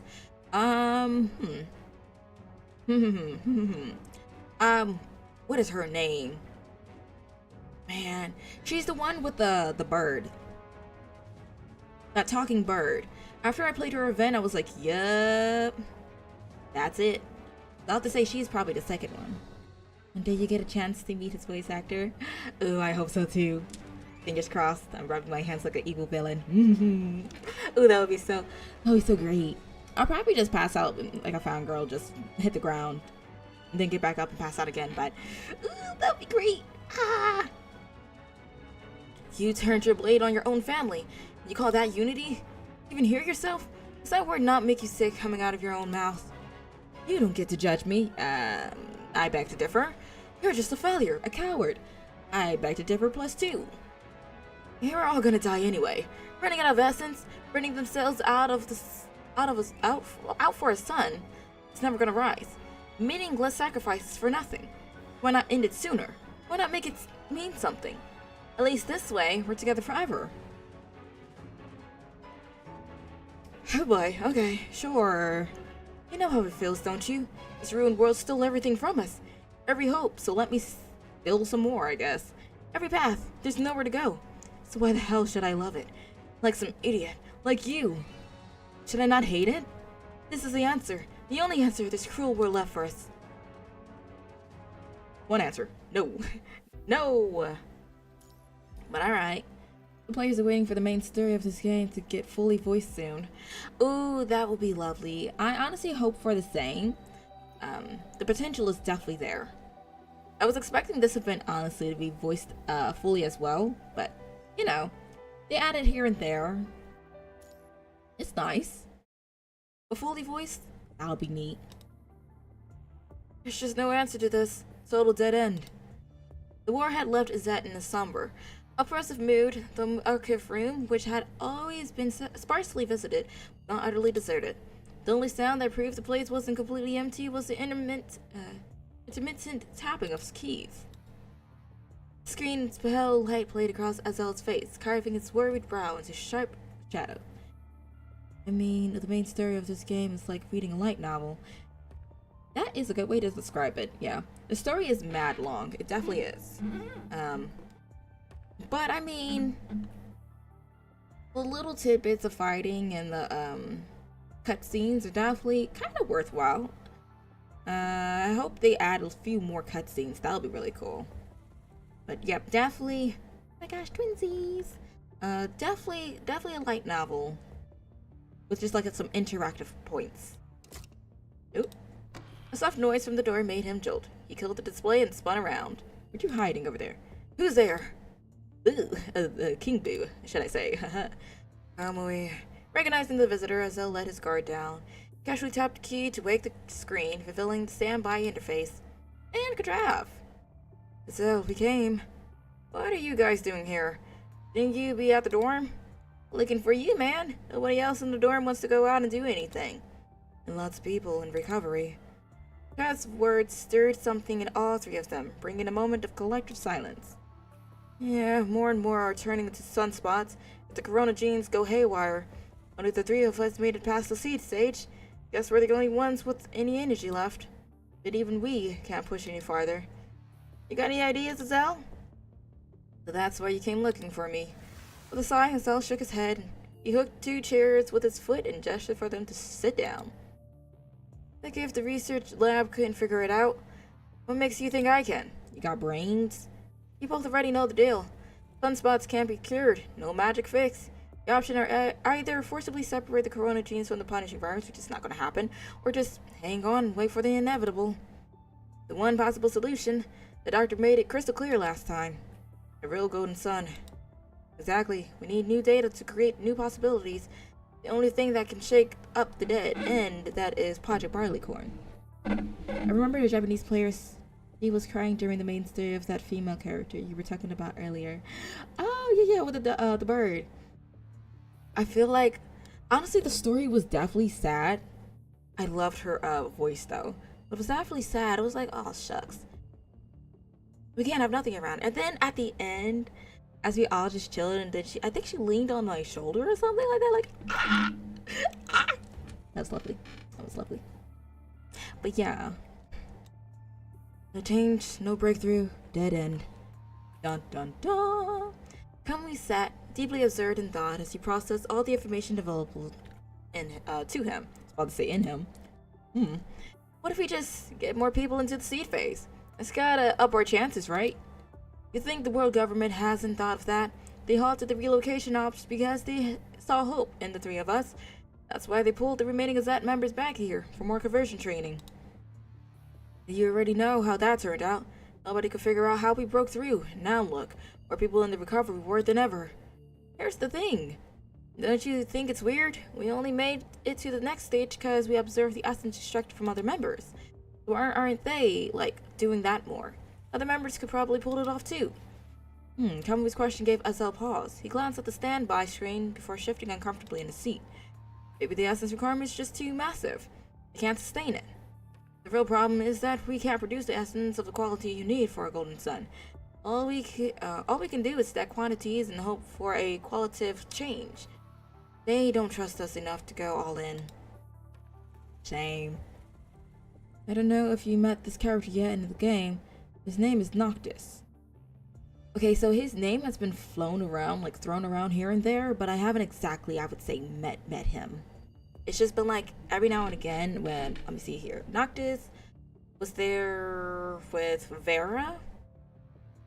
I think that's the only few times I've heard his name, but I haven't really seen him.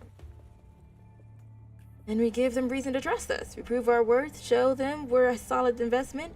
They gotta listen then, right? Yes, we try. Ask Leaf. Is it Leaf or Lef? Gonna keep calling him Leaf.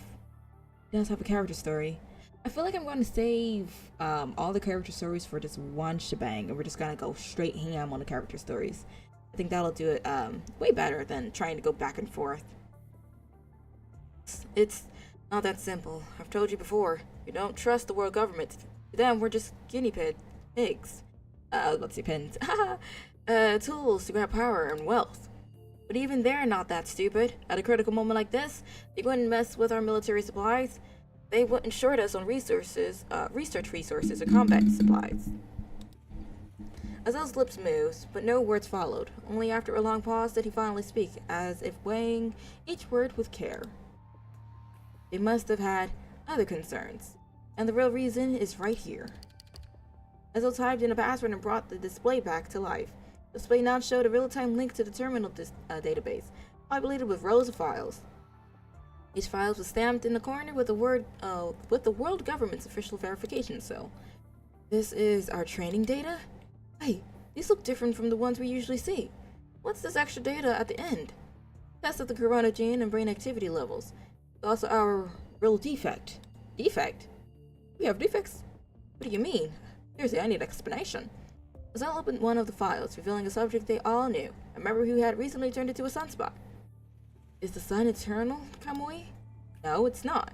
Or are you asking me? Asking me that? Our modifications are modeled after the sun, burning energy to unleash power. Simple logic, right? But the sun isn't a forever machine. It burns itself out. Here's the thing. What if the fuel keeping us going isn't just the essence? Or are those daily supplements? You mean, Kamui went still. At that moment, even he had finally grasped the full terrible weight of the implication. Explain. Character's name, 21. She is also on the same team with Vera. Yeah, I used 21, aka Farrell, on my team. She's honestly pretty solid, I'm not gonna lie. Both, does she have 2 or 3 frames? I think I have 2 of her frames. They're both solid though. It's a flaw, built right into the opportunity they gave us. A defect in our genes. Yeah, Kamui, the burning weakens us, drains us. Our bodies are running on overdraft. All that power we throw around is just a front. The real toll on our bodies is way worse than it looks. If you go by physical function alone, the person in this file is basically in his late years. Sometimes I like watching PTR edits here on TikTok because some of them are so good. Word? I know that's right. I feel like sometimes if you look at Instagram Reels or YouTube Shorts, they don't really have as many goodies as you'll find on TikTok, but then it's kind of vice versa. If I watch any on like YouTube or YouTube Shorts, it has to be in a compilation. Just because half of them is from TikTok. I know. Shame. Kamui shot to his feet, fist clenched tight as he brought it down hard on the table. That's why the project stalled? It wasn't that they didn't want to keep going. It was... Everyone in Project Barleycorn has already burned out completely. We're just the lucky ones who happen to fill the gap. No way. No freaking way. The experiment had this huge of risk and nobody told us? We gotta confront the world government. They owe us an explanation. As if they're gonna do that. And how exactly are you gonna do that? This file is not from a clean source. It won't hold up as evidence. The world government will never accept it. Do you see any fan art of people do of any of these characters? I have not exactly looked at any. Not really. I think I may have seen a little bit of Kamui, some of Chrome, Lashi. Just probably mainly because they're my favorite characters, so I pop up on my feed a little more. I do think I've seen Vera as well, but for the most part, I haven't exactly looked at the fan art when it comes to PGR. They'll just deny everything, make up some excuses, and brush it off as fake news. Then right, we can still reach out to Leaf, as if he'll say anything. Leaf's gotta believe us. Plus, we can totally back it up with proof. There has to be evidence that we can find from the members who turned into sunspots. No time to waste. Let's go. Having made up his mind, Kamui tossed the words behind him and, without a moment's hesitation, raced out the door. Rajat followed close behind, but stopped dead in the doorway, casting a glance back at Azel. Suspicious. Azel, you waited here a long time, right? I don't know what you're talking about. I'm not blaming you, Azel. Tell us sooner. No matter what, Kamui and I will help. We will help you. Rajat gave Azel an earnest nod before turning and rushing after Kamui, who had already vanished into the distance. What a pair of idiots. They were so impossibly close to him that no matter how perfectly he covered his tracks, Kamui and Kachav had always sensed the hidden meaning behind his actions. Yet they hadn't cared. In fact, their unwavering trust only made Azel feel all the more hypocritical, despicable by comparison. Which he should. Someone mentioned that Azel looks like Luke Herson. I guess it's the hair bun. I think it's the hair bun. Yeah.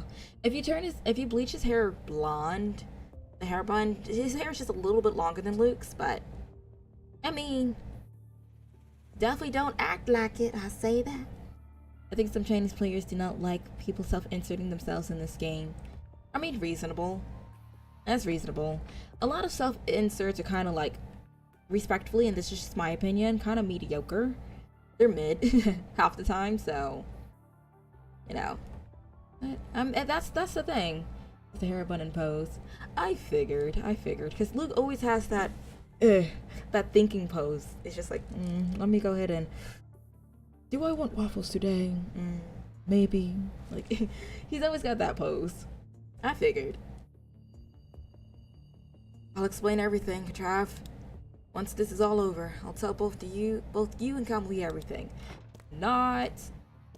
Azel made this promise to the empty data room. Then he rose, powered everything down, and pushed through the door to rejoin the other two. Wherever they fleed off to.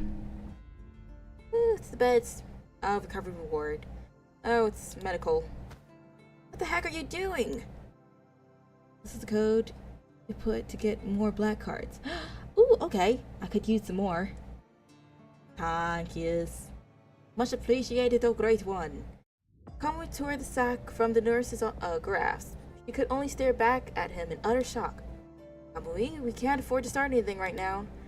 Rushing over, Azel grabbed Kamui's hand to restrain him and gestured for the nurse to leave, all while trying to calm his agitated brother. The trio's initial plan had been to brief Leaf on the situation, but they couldn't find him in either the command room or the training ground. They had decided to change course and instead sync up with the members still in the recovery ward. To their surprise, they were greeted by an empty room with vacant beds and neatly made bedding. If not for the nurses tidying up the gathering personal belongings, no one would have believed that just this morning, the room had been filled with soldiers who had recently turned into sunspots. Where'd everyone go? And why are the nurses packing up their stuff? They just shoot them out. It's like, oh shucks, you're dying. Leave. Good luck. As Kamui opened their sack, a flicker of anxiety crept into his bewilderment when he found it filled with objects he recognized. Because they've been given a new mission. Cap. The voice came from behind the trio. It was Leaf, the person they had been searching for, who pushed open the door and appeared. It's exactly why I'm here, to inform you of this change. According to the military order issued by the world government, 20% of all forces previously assigned to Project Riley Corner are to be immediately reassigned. Those selected will be transferred to regular combat units, centrally deployed by HQ to reinforce the front lines. The order is effective immediately. This is the second code, FOS Anniversary. This is a very interesting anniversary, but okay. Let me not be a hater. Yas, more goodies. You three are not included in the reassignment list. The training will continue as scheduled. Wait, when was this military order even? Shock widened Kamui's eyes, but Azel stifled his words before they began, clamping a hand firmly over his mouth. Seizing the perfect moment, Katrav moved forward and positioned himself to conceal most of Kamui from Leaf's sight. Commander. Katrav, speak. What about the other soldiers in our unit? I know what you're concerned about. Most of the Sunspot members who were in the recovery ward have undergone artificial removal for the corona gene and are no longer at risk. Maybe. However, they can no longer use the solar essence, making it impossible for them to stay at Izet. They've already been included in this reassignment quota. The remaining members have been transferred to a specially equipped medical center established by the world government, where attempts to reverse the Sunspot components will continue. Once the results are finalized, their status will be publicly announced within Izet. Probably. Leaf spoke in a monotone. His explanation in a monotone. I don't know, it does not sound right. His explanation flowing out without hesitation, like lines from a script rehearsed long in advance. Do you have any other questions? Yes. No, no questions. Then return to your training. Dismissed. Copy. Leaf gave a curt nod before turning away, dismissing the three without another glance and walking off.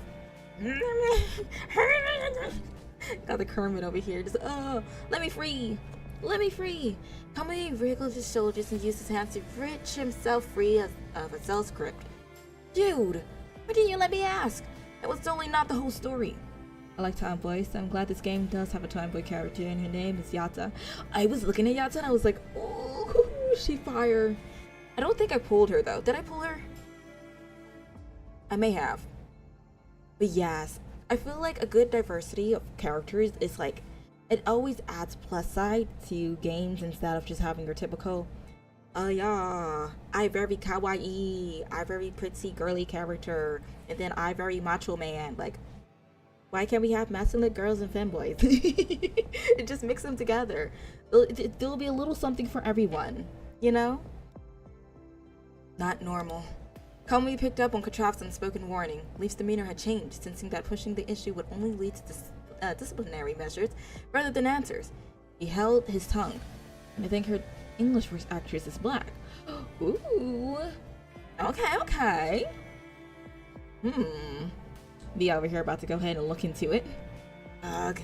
Kamui dragged his fingers through his hair, a gesture of pure frustration. Hey, easy. Azel drew Kamui closer with a reassuring pat. Yet his gaze trailed, Lee's fading form while his lips shaped a silent, unheard whisper. Marlis said, oh, let me eavesdrop right quick. You said I come to you again. Is this what you meant? Huh, Azel, what are you talking about? Yeah, we heard that. Nothing. We'll talk when we get back. Why would you talk to yourself? You know we're right here. We can hear you. Azel narrowed his eyes slightly. Lee's behavior had been understandable. Reacting that way after receiving military orders from the world government hadn't been wrong per se.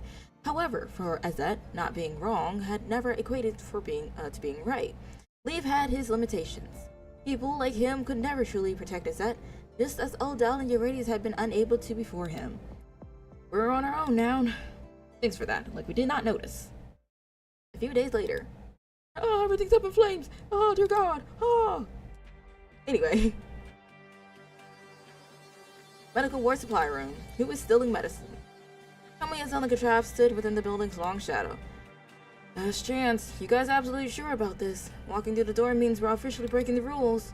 We got 10 minutes before the signal blocker on our locators craps out. These extra monitoring will ping that we're not in a dorm. Then it'll start searching for us. English voice actor's name is Asante Mango. Mango. That's so cute. Oh, Mango. Mango. There's nothing to hesitate about. Look around. How many people are even left in the dorm now? Every single day, more of our guys turn into sunspots. Get sent to recovery, then poof. Less than half a day later, they're magically healed and shipped out of Azet like they never existed. For everyone, worth the risk. Azel, you really think we'll find answers down here? He's just buying more time, I have a feeling. Yes. From the corner of his eye, from the corner of my mind, as I can see it fine. Anyway, Azel stole another glance at his terminal. He had 10 minutes and was just standing here. After parting ways with Leaf that day, he contacted Marlis again. Of course he did. The reply to Azel had been sparse, only 2 words. Medical word, followed by a string of cryptic numbers that resembled an unlock code. Have we not learned the last 3 times? No? Okay. He knew this was a bad sign. Marlis was the type whose attitude shifted in direct proportion to the leverage she held. She was utterly confident that Azel could not slip from her grasp. Let's move. Yeah, he just manages to disappoint me more and more. I was like, oh my gosh, he's saving himself. He's redeeming himself. No, he is not. He's still a crappy brother. Jesus Christ. Ugh. All 3 of them had visited the medical ward supply room multiple times for various reasons. On this return visit, everything appeared just as it always had. However, with clues to guide them and a more scrutinizing gaze, the 3 of them quickly spotted something unusual. The dust part is messed up. Interest in here. Someone's been here recently. We're focused on dust? After exchanging a knowledging glance, Kamui pulled open a hidden floor panel in the corner of the room. A pitch-black tunnel yawned before them. Why? Do we have a flashlight at least? Oh, hello there. The spacious chamber was brightly lit. Its interior filled with rows of observation pods, ranged in perfect order. Oh, so that's where all the bodies went, huh? Figures in white lab coats moved through the space, bustling between the pods. Some were just busy scribbling notes on clipboards, while others adjusted the controls of the external operations console. Reading, ugh! As one of the researchers recorded data from the observation pod, he suddenly widened his eyes in shock. A hand appeared from behind him, clapping firmly over his mouth. Don't worry, we're not gonna rob you guys. Trust me. Oh! A sharp blow struck him a second later, and his consciousness faded. This is the English voice actor for Kamui. His name is Patrick Kuya. Okay. I didn't expect his name to be Patrick, but hey, not bad. In his final moments before his eyes closed completely, he caught sight of a colleague nearby. Someone was standing behind them as well. Oh, correct. He got a face full of boot. Kamui tightened his grip, cutting off the researcher's final gasp. The unconsciousness finally claimed him. Realizing they weren't Azet's medical staff, he examined the person's ID. He then lowered the unconscious body gently to the floor before crossing the room to rejoin the other 2, who stood waiting in front of the observation pod. So this is your so-called manual removal. No more danger. Is this it? Kamui closed his eyes. His words come out in broken fragments, each syllable forced through gritted teeth. Inside the observation pods, The people were a perfect match for the list of Sunspot members who had supposedly been reassigned. Hey, damn it. Trav, calm down. Kamui, give me a hand here. Kamui? The Kamui who stood nearby didn't move a muscle. Ooh. Well, that didn't work out as good as they were hoping. Sensing something amiss, the two turned. Following the line of Kamui's gaze, they saw a man standing at distance, watching them in silence. Just a disappointed dad, just like, wow. Wow. Leaf, tell me why. So you found your way here after all. As if provoked by silence, Kamui stepped forward. His suppressed voice was laced with an unmistakable mix of anguish and confusion. Leaf, how could you do this? After everything, you're still not going to give us an explanation? You've already seen it. It's right in front of you. The man let out a sigh as he walked into the control panel. He activated it, and the system hummed to life. Go ahead, open it. Everything you want to know. It's all in there. As he methodically typed in the password from the encrypted document, Azel's pupils contracted almost imperceptibly. It was the exact code Marlis had sent. Can't we tell Marlis and Leaf is working together? If she tells him to do something, Brody is going to know. Kamui searched forward, his gaze fixed on the text now flooding the screen. Project Barleycorn contains a fatal flaw. The experimental protocols have resulted in genetic defects within all test subjects, manifesting as irreversible psychological deterioration. Oh, we got a Final Fantasy situation going on here. Based on historical records and analysis of current subject tissue samples, we have reached the following conclusion regarding the long-term viability of all individuals involved in the project. All test subjects possess a maximum psychological lifespan of 35 years, with a critical transition phase occurring between the ages of 17 and 19. Upon reaching adulthood, subjects enter a state of latent deterioration. During the period, they will continue to exhibit peak physical performance until sudden and complete failure of organs and tissue occurs. That's why they're getting so tired so quick. The onset of organs and tissue failure triggers an immediate accelerated aging progress. That's why you kept it from us, Leaf? Why didn't you just tell us? Maybe we could have found another way. Too late. Nearly 2/3 of all trainees, including you three, are already showing signs of psychological decline. The members older than you can't fight off the sunspot's influence anymore. And even the ones who seem fine now, they'll deteriorate too. If they hit a certain age, it's over. Izette only has you three left as viable seeds. Even you are almost past your physiological prime. If we wait any longer, we lose everyone. We had no choice. You had to gamble everything on you. Sacrifice whatever it takes. Seize that one chance before your bodies gave out. My team is fully free. Alia and Wanshi from Dorm Shop and Teddy even. Though she's an Abivar, she can be used as an attacker with all damage she can do. Okay. Alia, I don't think I'm too fan of Alia, but okay. I haven't tried out Wanshi, so we'll try Wanshi. And I think I do have Teddy, so... I'll try this team out. One of these days. I'll just have to go ahead and get... Oh wait, no, I think I have everyone. I might have to get Alia. That might be the last one I'm missing. The world government knew. They knew Project Barleycorn would cause genetic defects, didn't they? They knew this would give us a maximum lifespan of 35 years, and they just didn't tell anyone? Welcome to the government. The genetic defects in your body weren't entirely caused by Project Barleycorn. Even if intervention had begun at birth, it would have been beyond saving. The prototype for Project Barleycorn was already being tested within Izette during the Golden Age. It was only after the Punisher virus outbreak that it was adapted for combat. Genetic modification defects were already present in Izette members a few generations before you. These issues persisted through we're just gonna skip. Anyway, affecting your parents and ultimately yourselves. Heredity. Anyway, no sooner had Leaf finished speaking to Azel, against all expectations became the first to show agitation. That's nonsense. My parents never showed any of these symptoms. But you heard them hooping and hollering. They were simply less obvious. Hadn't manifested yet. The early modifications weren't affected by the Punisher virus, so the defects hadn't reached such a severe state. That's why before we arrived at Izette, the adult combat personnel volunteered. They chose to be the first test subjects for Barleycorn. Even without the modifications, their bodies were already entering decline, so they made their choice. They placed their hopes in you, the younger generation. You. Isama. Azazel tried to say something more, but beside him, Kamui held him down. So then, what was the research team's final conclusion? Finally, he opened another document. Based on the current progress assessment, it is recommended that solar essence be extracted directly from Sunspot members. The supply is to be prioritized for trainees with the highest probability of successful conversion to facilitate their breakthrough. Following the extraction procedures, the subject's physiological functions will be unable to restore normal immunity, leading to rapid deterioration and death. It is therefore recommended that the bodies be immediately frozen in observation pods post-surgery to serve as test specimens for subsequent research. Okay. The plot thickness? This is your conclusion? This is the approach you chose? Why not try other alternatives? Why give up like this? We tried. We could. I know you're angry.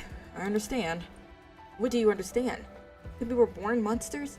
That because of genetic modification flaws, everyone in the Zet doesn't even get a normal life?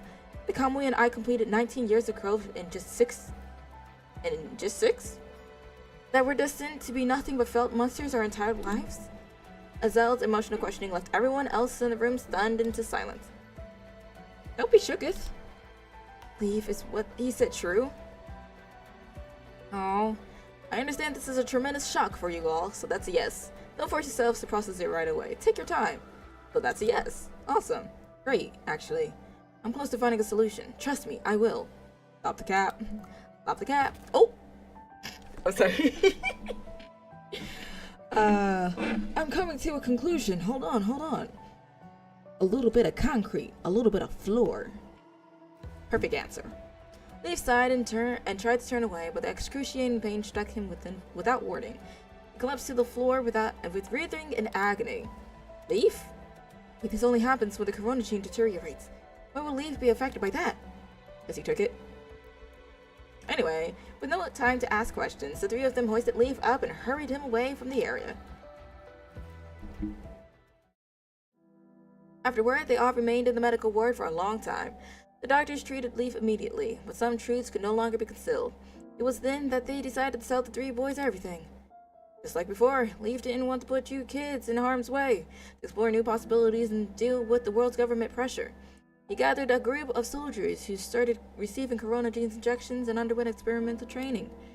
But these old-timers are way past the optimal age for modifications. I told them back then this was asking for trouble. Pure nonsense. I believe you deserve to know the truth. That's all I can tell you for now. If you got more questions, wait until Leaf wakes up. Talk to him yourself. The three boys stood in silence outside Leaf's room, their hands gripping the stack of documents the paper had given them. These petitions, they matched the list of the Sunspot members who left. It was Kamui who chose to break the silence first. Leaf never forced any of them into this. He just told them the truth. They volunteered. They gave up what little they had left, lives and essence, for Zet's future. Leaf, given everything too. All his negative emotions evaporated without a trace. Kamui even started to reproach himself for his past behavior, for the way he had sulked and given Leaf the cold shoulder all that time. But that's just a band-aid. They won't fix the real problem. After everything they've sacrificed for us, you can't just sit around waiting for the end. You can't let them down. So, what do you want to do? Azel breathed out those few words feebly, not even bothering to look up at Kamui, noticing something was wrong. The tribe moved to support him, but Azel simply waved a hand, signaling that he didn't need help. Okay, sure, I guess. Sulk then. Okay, here's the thing. The genetic defect is a fact now. No matter how much we hate it, we can't change what's happened to us. We're running out of time. We need the fastest, most effective solution we can get. If the regular trainees don't have enough solar essence in them, then we pull what's in the three of us, the seed candidates. We pick whoever has the best shot at a breakthrough among us, then we extract all the essence from the other two and put it into that person. At least for now, I think it's our best bet. The solution wasn't new to Leaf. However, he and the Sunspot members who stepped forward were unanimous in their conviction. They would never sacrifice anyone from his Zet but themselves. The three boys represented their greatest hope, the people they would protect at all costs. Ultimately, the decision belonged to them alone. They were the only ones with the right to make that choice. But if even that doesn't work, let's not question, let's just try things. I don't know. At this point, we're all just dying. Then we cross that bridge when we get there. Figure it out together. Because if we don't give up, the spark of hope doesn't die. Nonsense. Complete nonsense. When are you gonna face reality, Kamui? He is so hot-headed. Azal lets out a laugh as he teetered on the edge of breakdown. Stomping toward Kamui, he seized his collar in a white-knuckle grip. Count them yourself. How many different approaches have we tried? When has even one of them actually worked? You can go back even further than that. When we were kids, we worried about not growing fast enough, strong enough. Mom and Dad told us not to worry, that they'd always be there to guide us. That was our solution back then. But as we grew up, that devil called the punishing virus showed up, and none of us knew what to do. They told us there was hope, so we believed them. We waited for them. But they died anyway. Killed by the punishing virus, they weren't the hope we were counting on. Who did we pin our hope on next? The world government? The other people from Azet? Leaf? Or even ourselves? Every single one of us, every single time, has pressed on without giving up. We kept searching and searching. What do we have now? Tell me, what have we actually gained? Every time we give it our all, Kamui.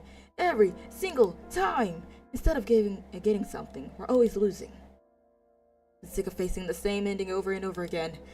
After Adele and Eurydice were gone, they found themselves trapped in an endless cycle with no way out. Every path they walked ended at a cliff of despair. They had fallen too many times already and were left to wonder how much more their bodies and minds could take.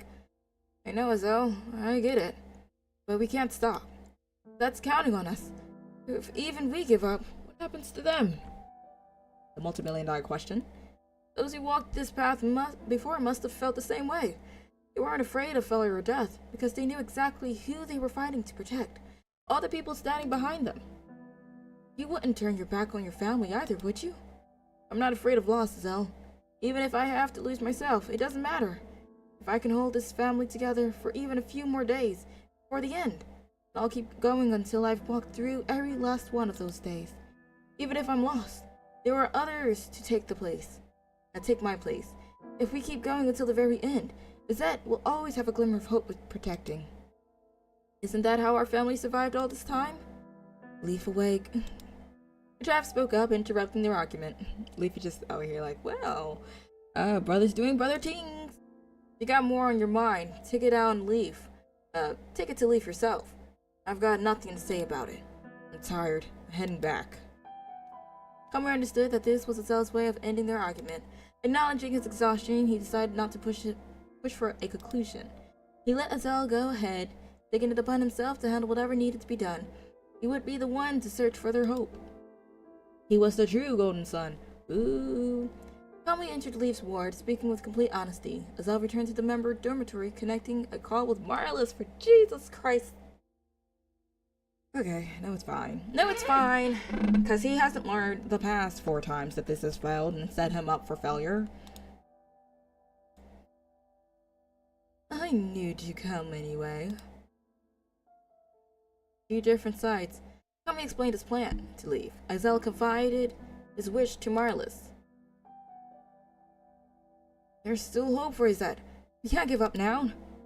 Azet has no hope left. Stubbornly persisting is pointless.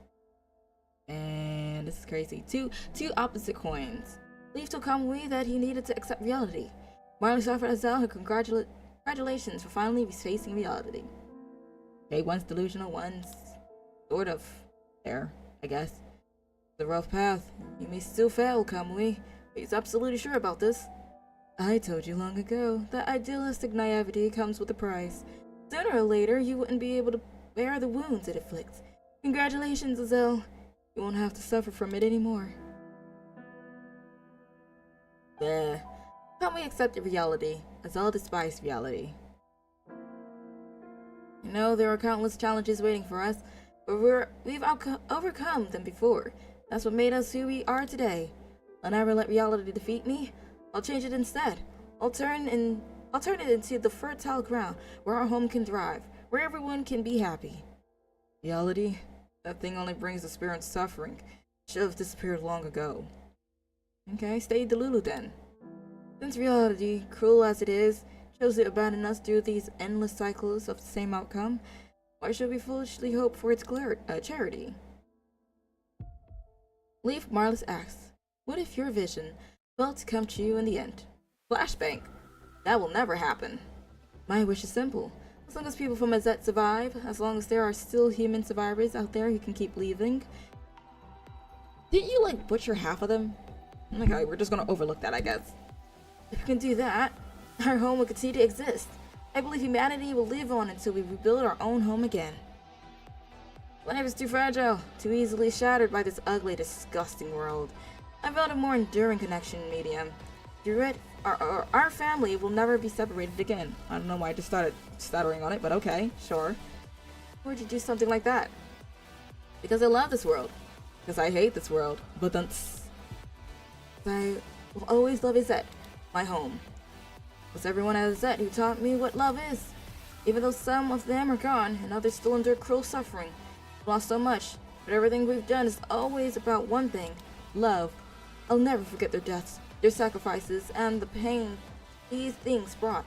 What I want to keep, what I want to continue, is what they tried so hard to give me. This thing called love. It taught me how to love, so I want to share this warmth with the entire world. This is what I want to remember, and what they hope I would remember.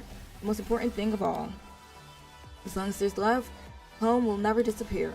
From the moment I was born, Azet was my entire world. Mom and Dad, Conway, Katrav, and everyone else in Azet struggled so hard to get where we are today. But what did this world do to us? It took away our precious family, brought endless suffering upon us, and trapped us in the clutches of something called fate. Every time we thought we could save our home, this cruel world reduced it to ruins once again.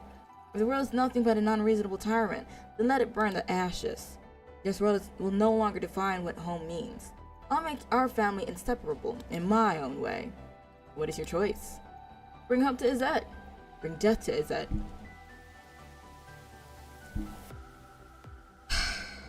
So who's gonna tell him? Hope might cost me my life, but I'll never give up. And everyone else will keep fighting for it too. Even if howling winds extinguish our flame time again, I'll keep lighting it until we reach the highest peak, until we become the undying sun. He said the ding! Since we're destined to lose everything anyway, why not embrace that loss completely? Death will forge a bond more eternal than anything else. We can't ignite the spark, and let rest peacefully in darkness instead. No need for futile struggles anymore. The night will become our eternal cradle. In this way, our family, all the people of Azet, will never be separated again. I will bring them home. In our own little way. Okay, so let's see here. We're at 22 out of 25. So we'll go ahead and pick up next week. For the rest of that, we have 1 week. 1 week left. I think what I'll do, here, how much do I have? Oh, we're at 46. I thought we was at, might always at 48 or 50 something. Finished yet? Might as well make a movie for this, right? We got the sequel, the prequel, the main story, the side story. It just keeps on going. Alright, we don't have any more summons. It doesn't look like. Wait. You told me.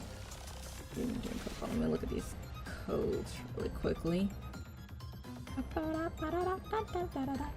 Let's see here. Does caps matter? I don't know. New Alpha 06. Okay, so we do have at least one set, and then Bliss. And sorry. POV, I didn't spell that right. Okay, that's not bad. I don't know why the story is so flipping long, but it is, and it's just like, I mean, like, it's giving. It definitely is, but like, you don't need to be that long. Oh, we're almost done with Camille's. Nervatia, that's her name. Her story was scrumptious. Veronica! I kind of want her, which is pretty cool. I got Bianca. Tiffy, Selena. We need to do all these character stories. We'll probably go down the entirety of the list. Wan Shi, our dear darling. Oh, Lamia, Watanabe. Nabe looks so cool. Anyway. You have like what, one summon left? Unless they got something else for me.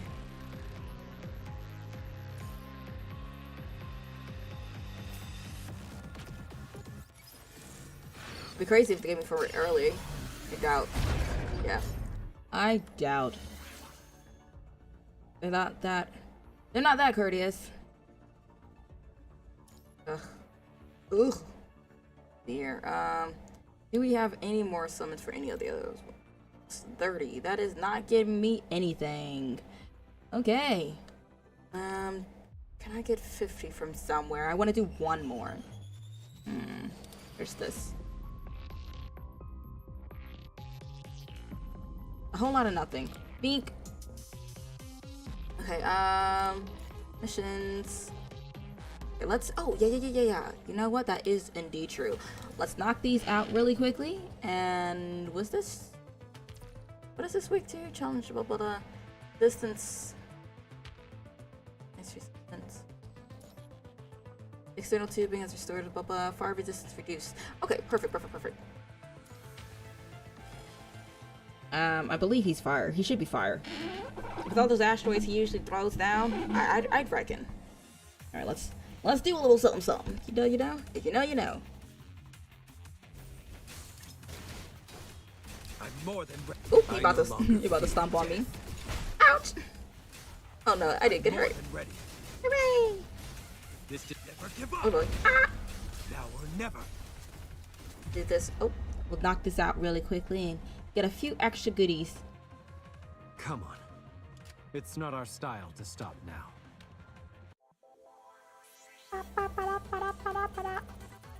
Yes. Ooh, 11 seconds. Sheesh. That way we can go ahead and get a couple extra summons. The pain of not grinding like you said you was going to. And then doing it at the last minute. Ouch. Don't worry about me. I no longer fear death. Oh, snap. Now I'm more than ready. Hard work pays off. This dispute is to never give up. Now or never. We're not. Okay. I was about to say, we're not attacking him. And just one bonk. Come on. Boop. It's not our style to stop now. I just love his cutscene. It's the gun flip. And he's like, okay, let me go ahead and see. Let me check what's in the chamber. Unlike a certain Leon Kennedy who gave our poor Grace one singular bullet, but we're gonna ignore that. But alas, I hear making sure the Commandant is all set. I no longer fear death. And ready to go. Never give up. What's that? Ah! Stop jumping! Jesus. Oh snap, they can summon stuff! Now or never. Oh, do they just blow up? They do blow up. Don't worry about me. I ran out of stamina.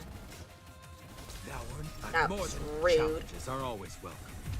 Okay. That's an interesting way to hold your gun. Come on. It's not our style to stop now. Ooh, that's so cool. That's so cool. Anyway. Knock that out really quickly. Probably because I actually read exactly what there's weak to.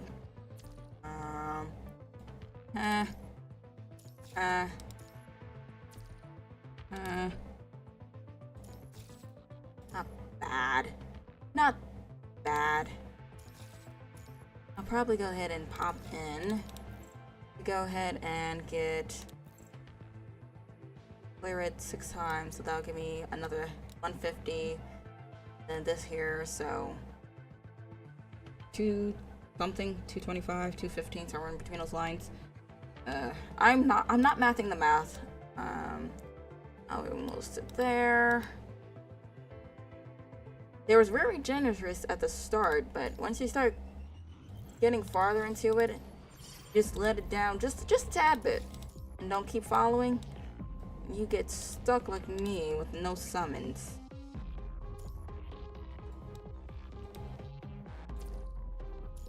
In here? Nope. Okay, so we do have enough for one measly. Hold on, let's not use it on the wrong one. One measly last summon. 48 our lucky number. Normal, please. Probably isn't, but yeah. Nope. Ba ba ba. We have too many of her. Ugh.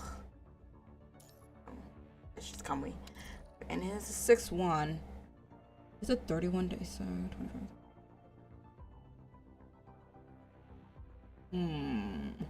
Okay, well, I'm gonna keep grinding because I have noticed that we do not have, in fact, like we have 7 days before the story is up.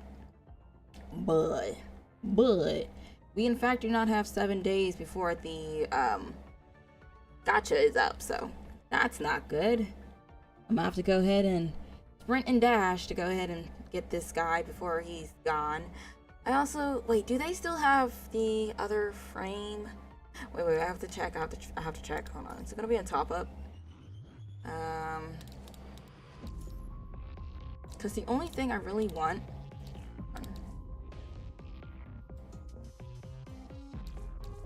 With this one? Okay, yeah. Wait, yeah. I want his Final Fantasy mixture here.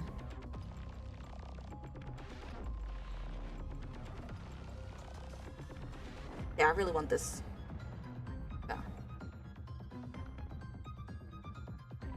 Yeah, so cool.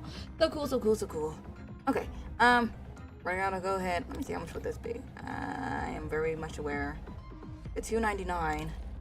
Ugh, expensive. Ugh. Anyway, we're gonna go ahead and call it quits. Most likely the next week's stream for PGR, because I don't know if it's gonna be exact time or if it's going to end a bit on the early side, so we might start stream somewhere between 9 p.m. and then go ahead. So yeah, it's mostly going to be early just so that we can finish up the rest of the story, and then we'll probably end early or we'll keep going. One of the two, we'll figure it out. But yeah, let me see, 9, 12, that'll be 12. We'll have 5 hours to spare, so we'll probably yeah, we did pretty good, so we'll probably do like 10ish. I'm gonna double check. Damn, I ruined my free-to-play account. Okay, you are understanding the struggle here, cause like, ooh boy, I kind of want him, and that skin right there, I kind of need it. But alas, yeah, I'm gonna go ahead and call it quits. And catch you tomorrow. Tomorrow, though, for those who may be wondering, is some scrumptious Dark Souls. We're here just to suffer. Yep. We're not gonna be doing the 4 Kings. I think I need to up my skills a little bit more, so we'll go ahead and work on that for now. Good night, no names. Good nights. But yeah, we're gonna go ahead and do some Dark Souls. There is the boss, if I remember how to get to it, the knight, and then big guy. We're gonna try to take him out. See if maybe we got a little something. Are you on Europe server?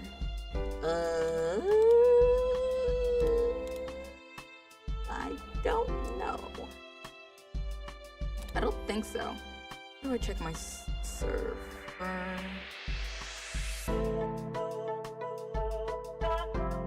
Details.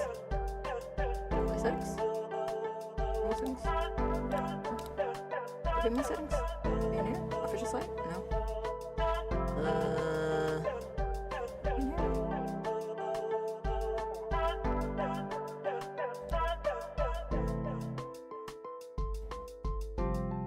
that doesn't help. I don't think I'm in Europe settings. Could be this. That's not it. Friends. Could be this. Oh, so that's how I get to that. Ah, good to know. Okay. I don't remember which one I'm on, to be honest. Yeah.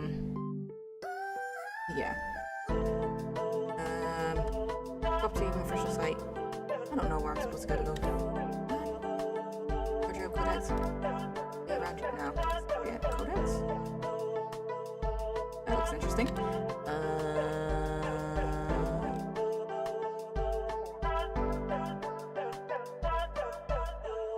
Where'd I go? I don't know. I'm on one of these settings. I know that for sure. It's probably like I don't know which settings are. I just started. All I know is that I started the game on whatever it was default on. So whatever it's defaulted on, that's what I'm on. I don't know where to find it. I'll find it one of these other days. But for Dark Souls, the idea is to go ahead and take out those 2 bosses and any other side bosses that I have that could be completed. Try to take those guys out as well. But right now, the area that I'm in, I'm glad I can traverse different regions or whatever, but we're definitely not prepared to fight the 4 kings. So the idea is to kind of go out and toss the rest of those guys and go from there. Anyways, as always, Twitter is where you can find me for any polls, updates, or you just want to see some work in progresses, or if you just want to see what comes to my mind. There will be, oh, also, if you want to go ahead and recommend games, put it up on there. I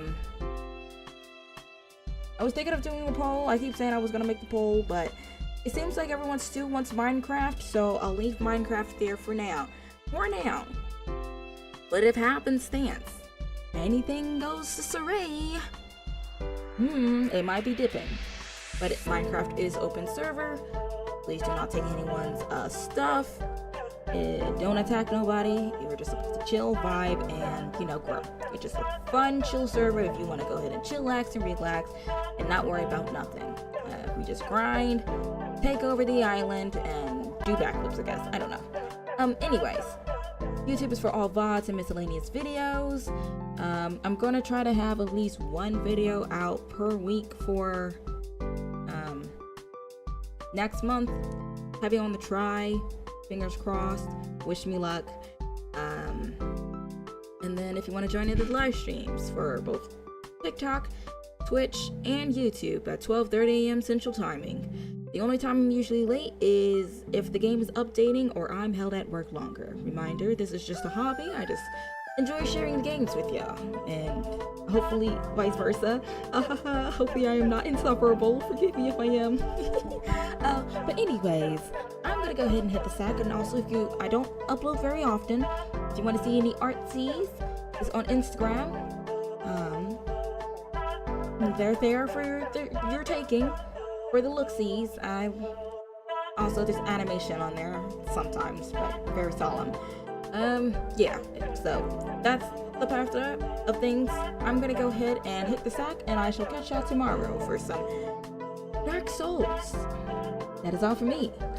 Bye!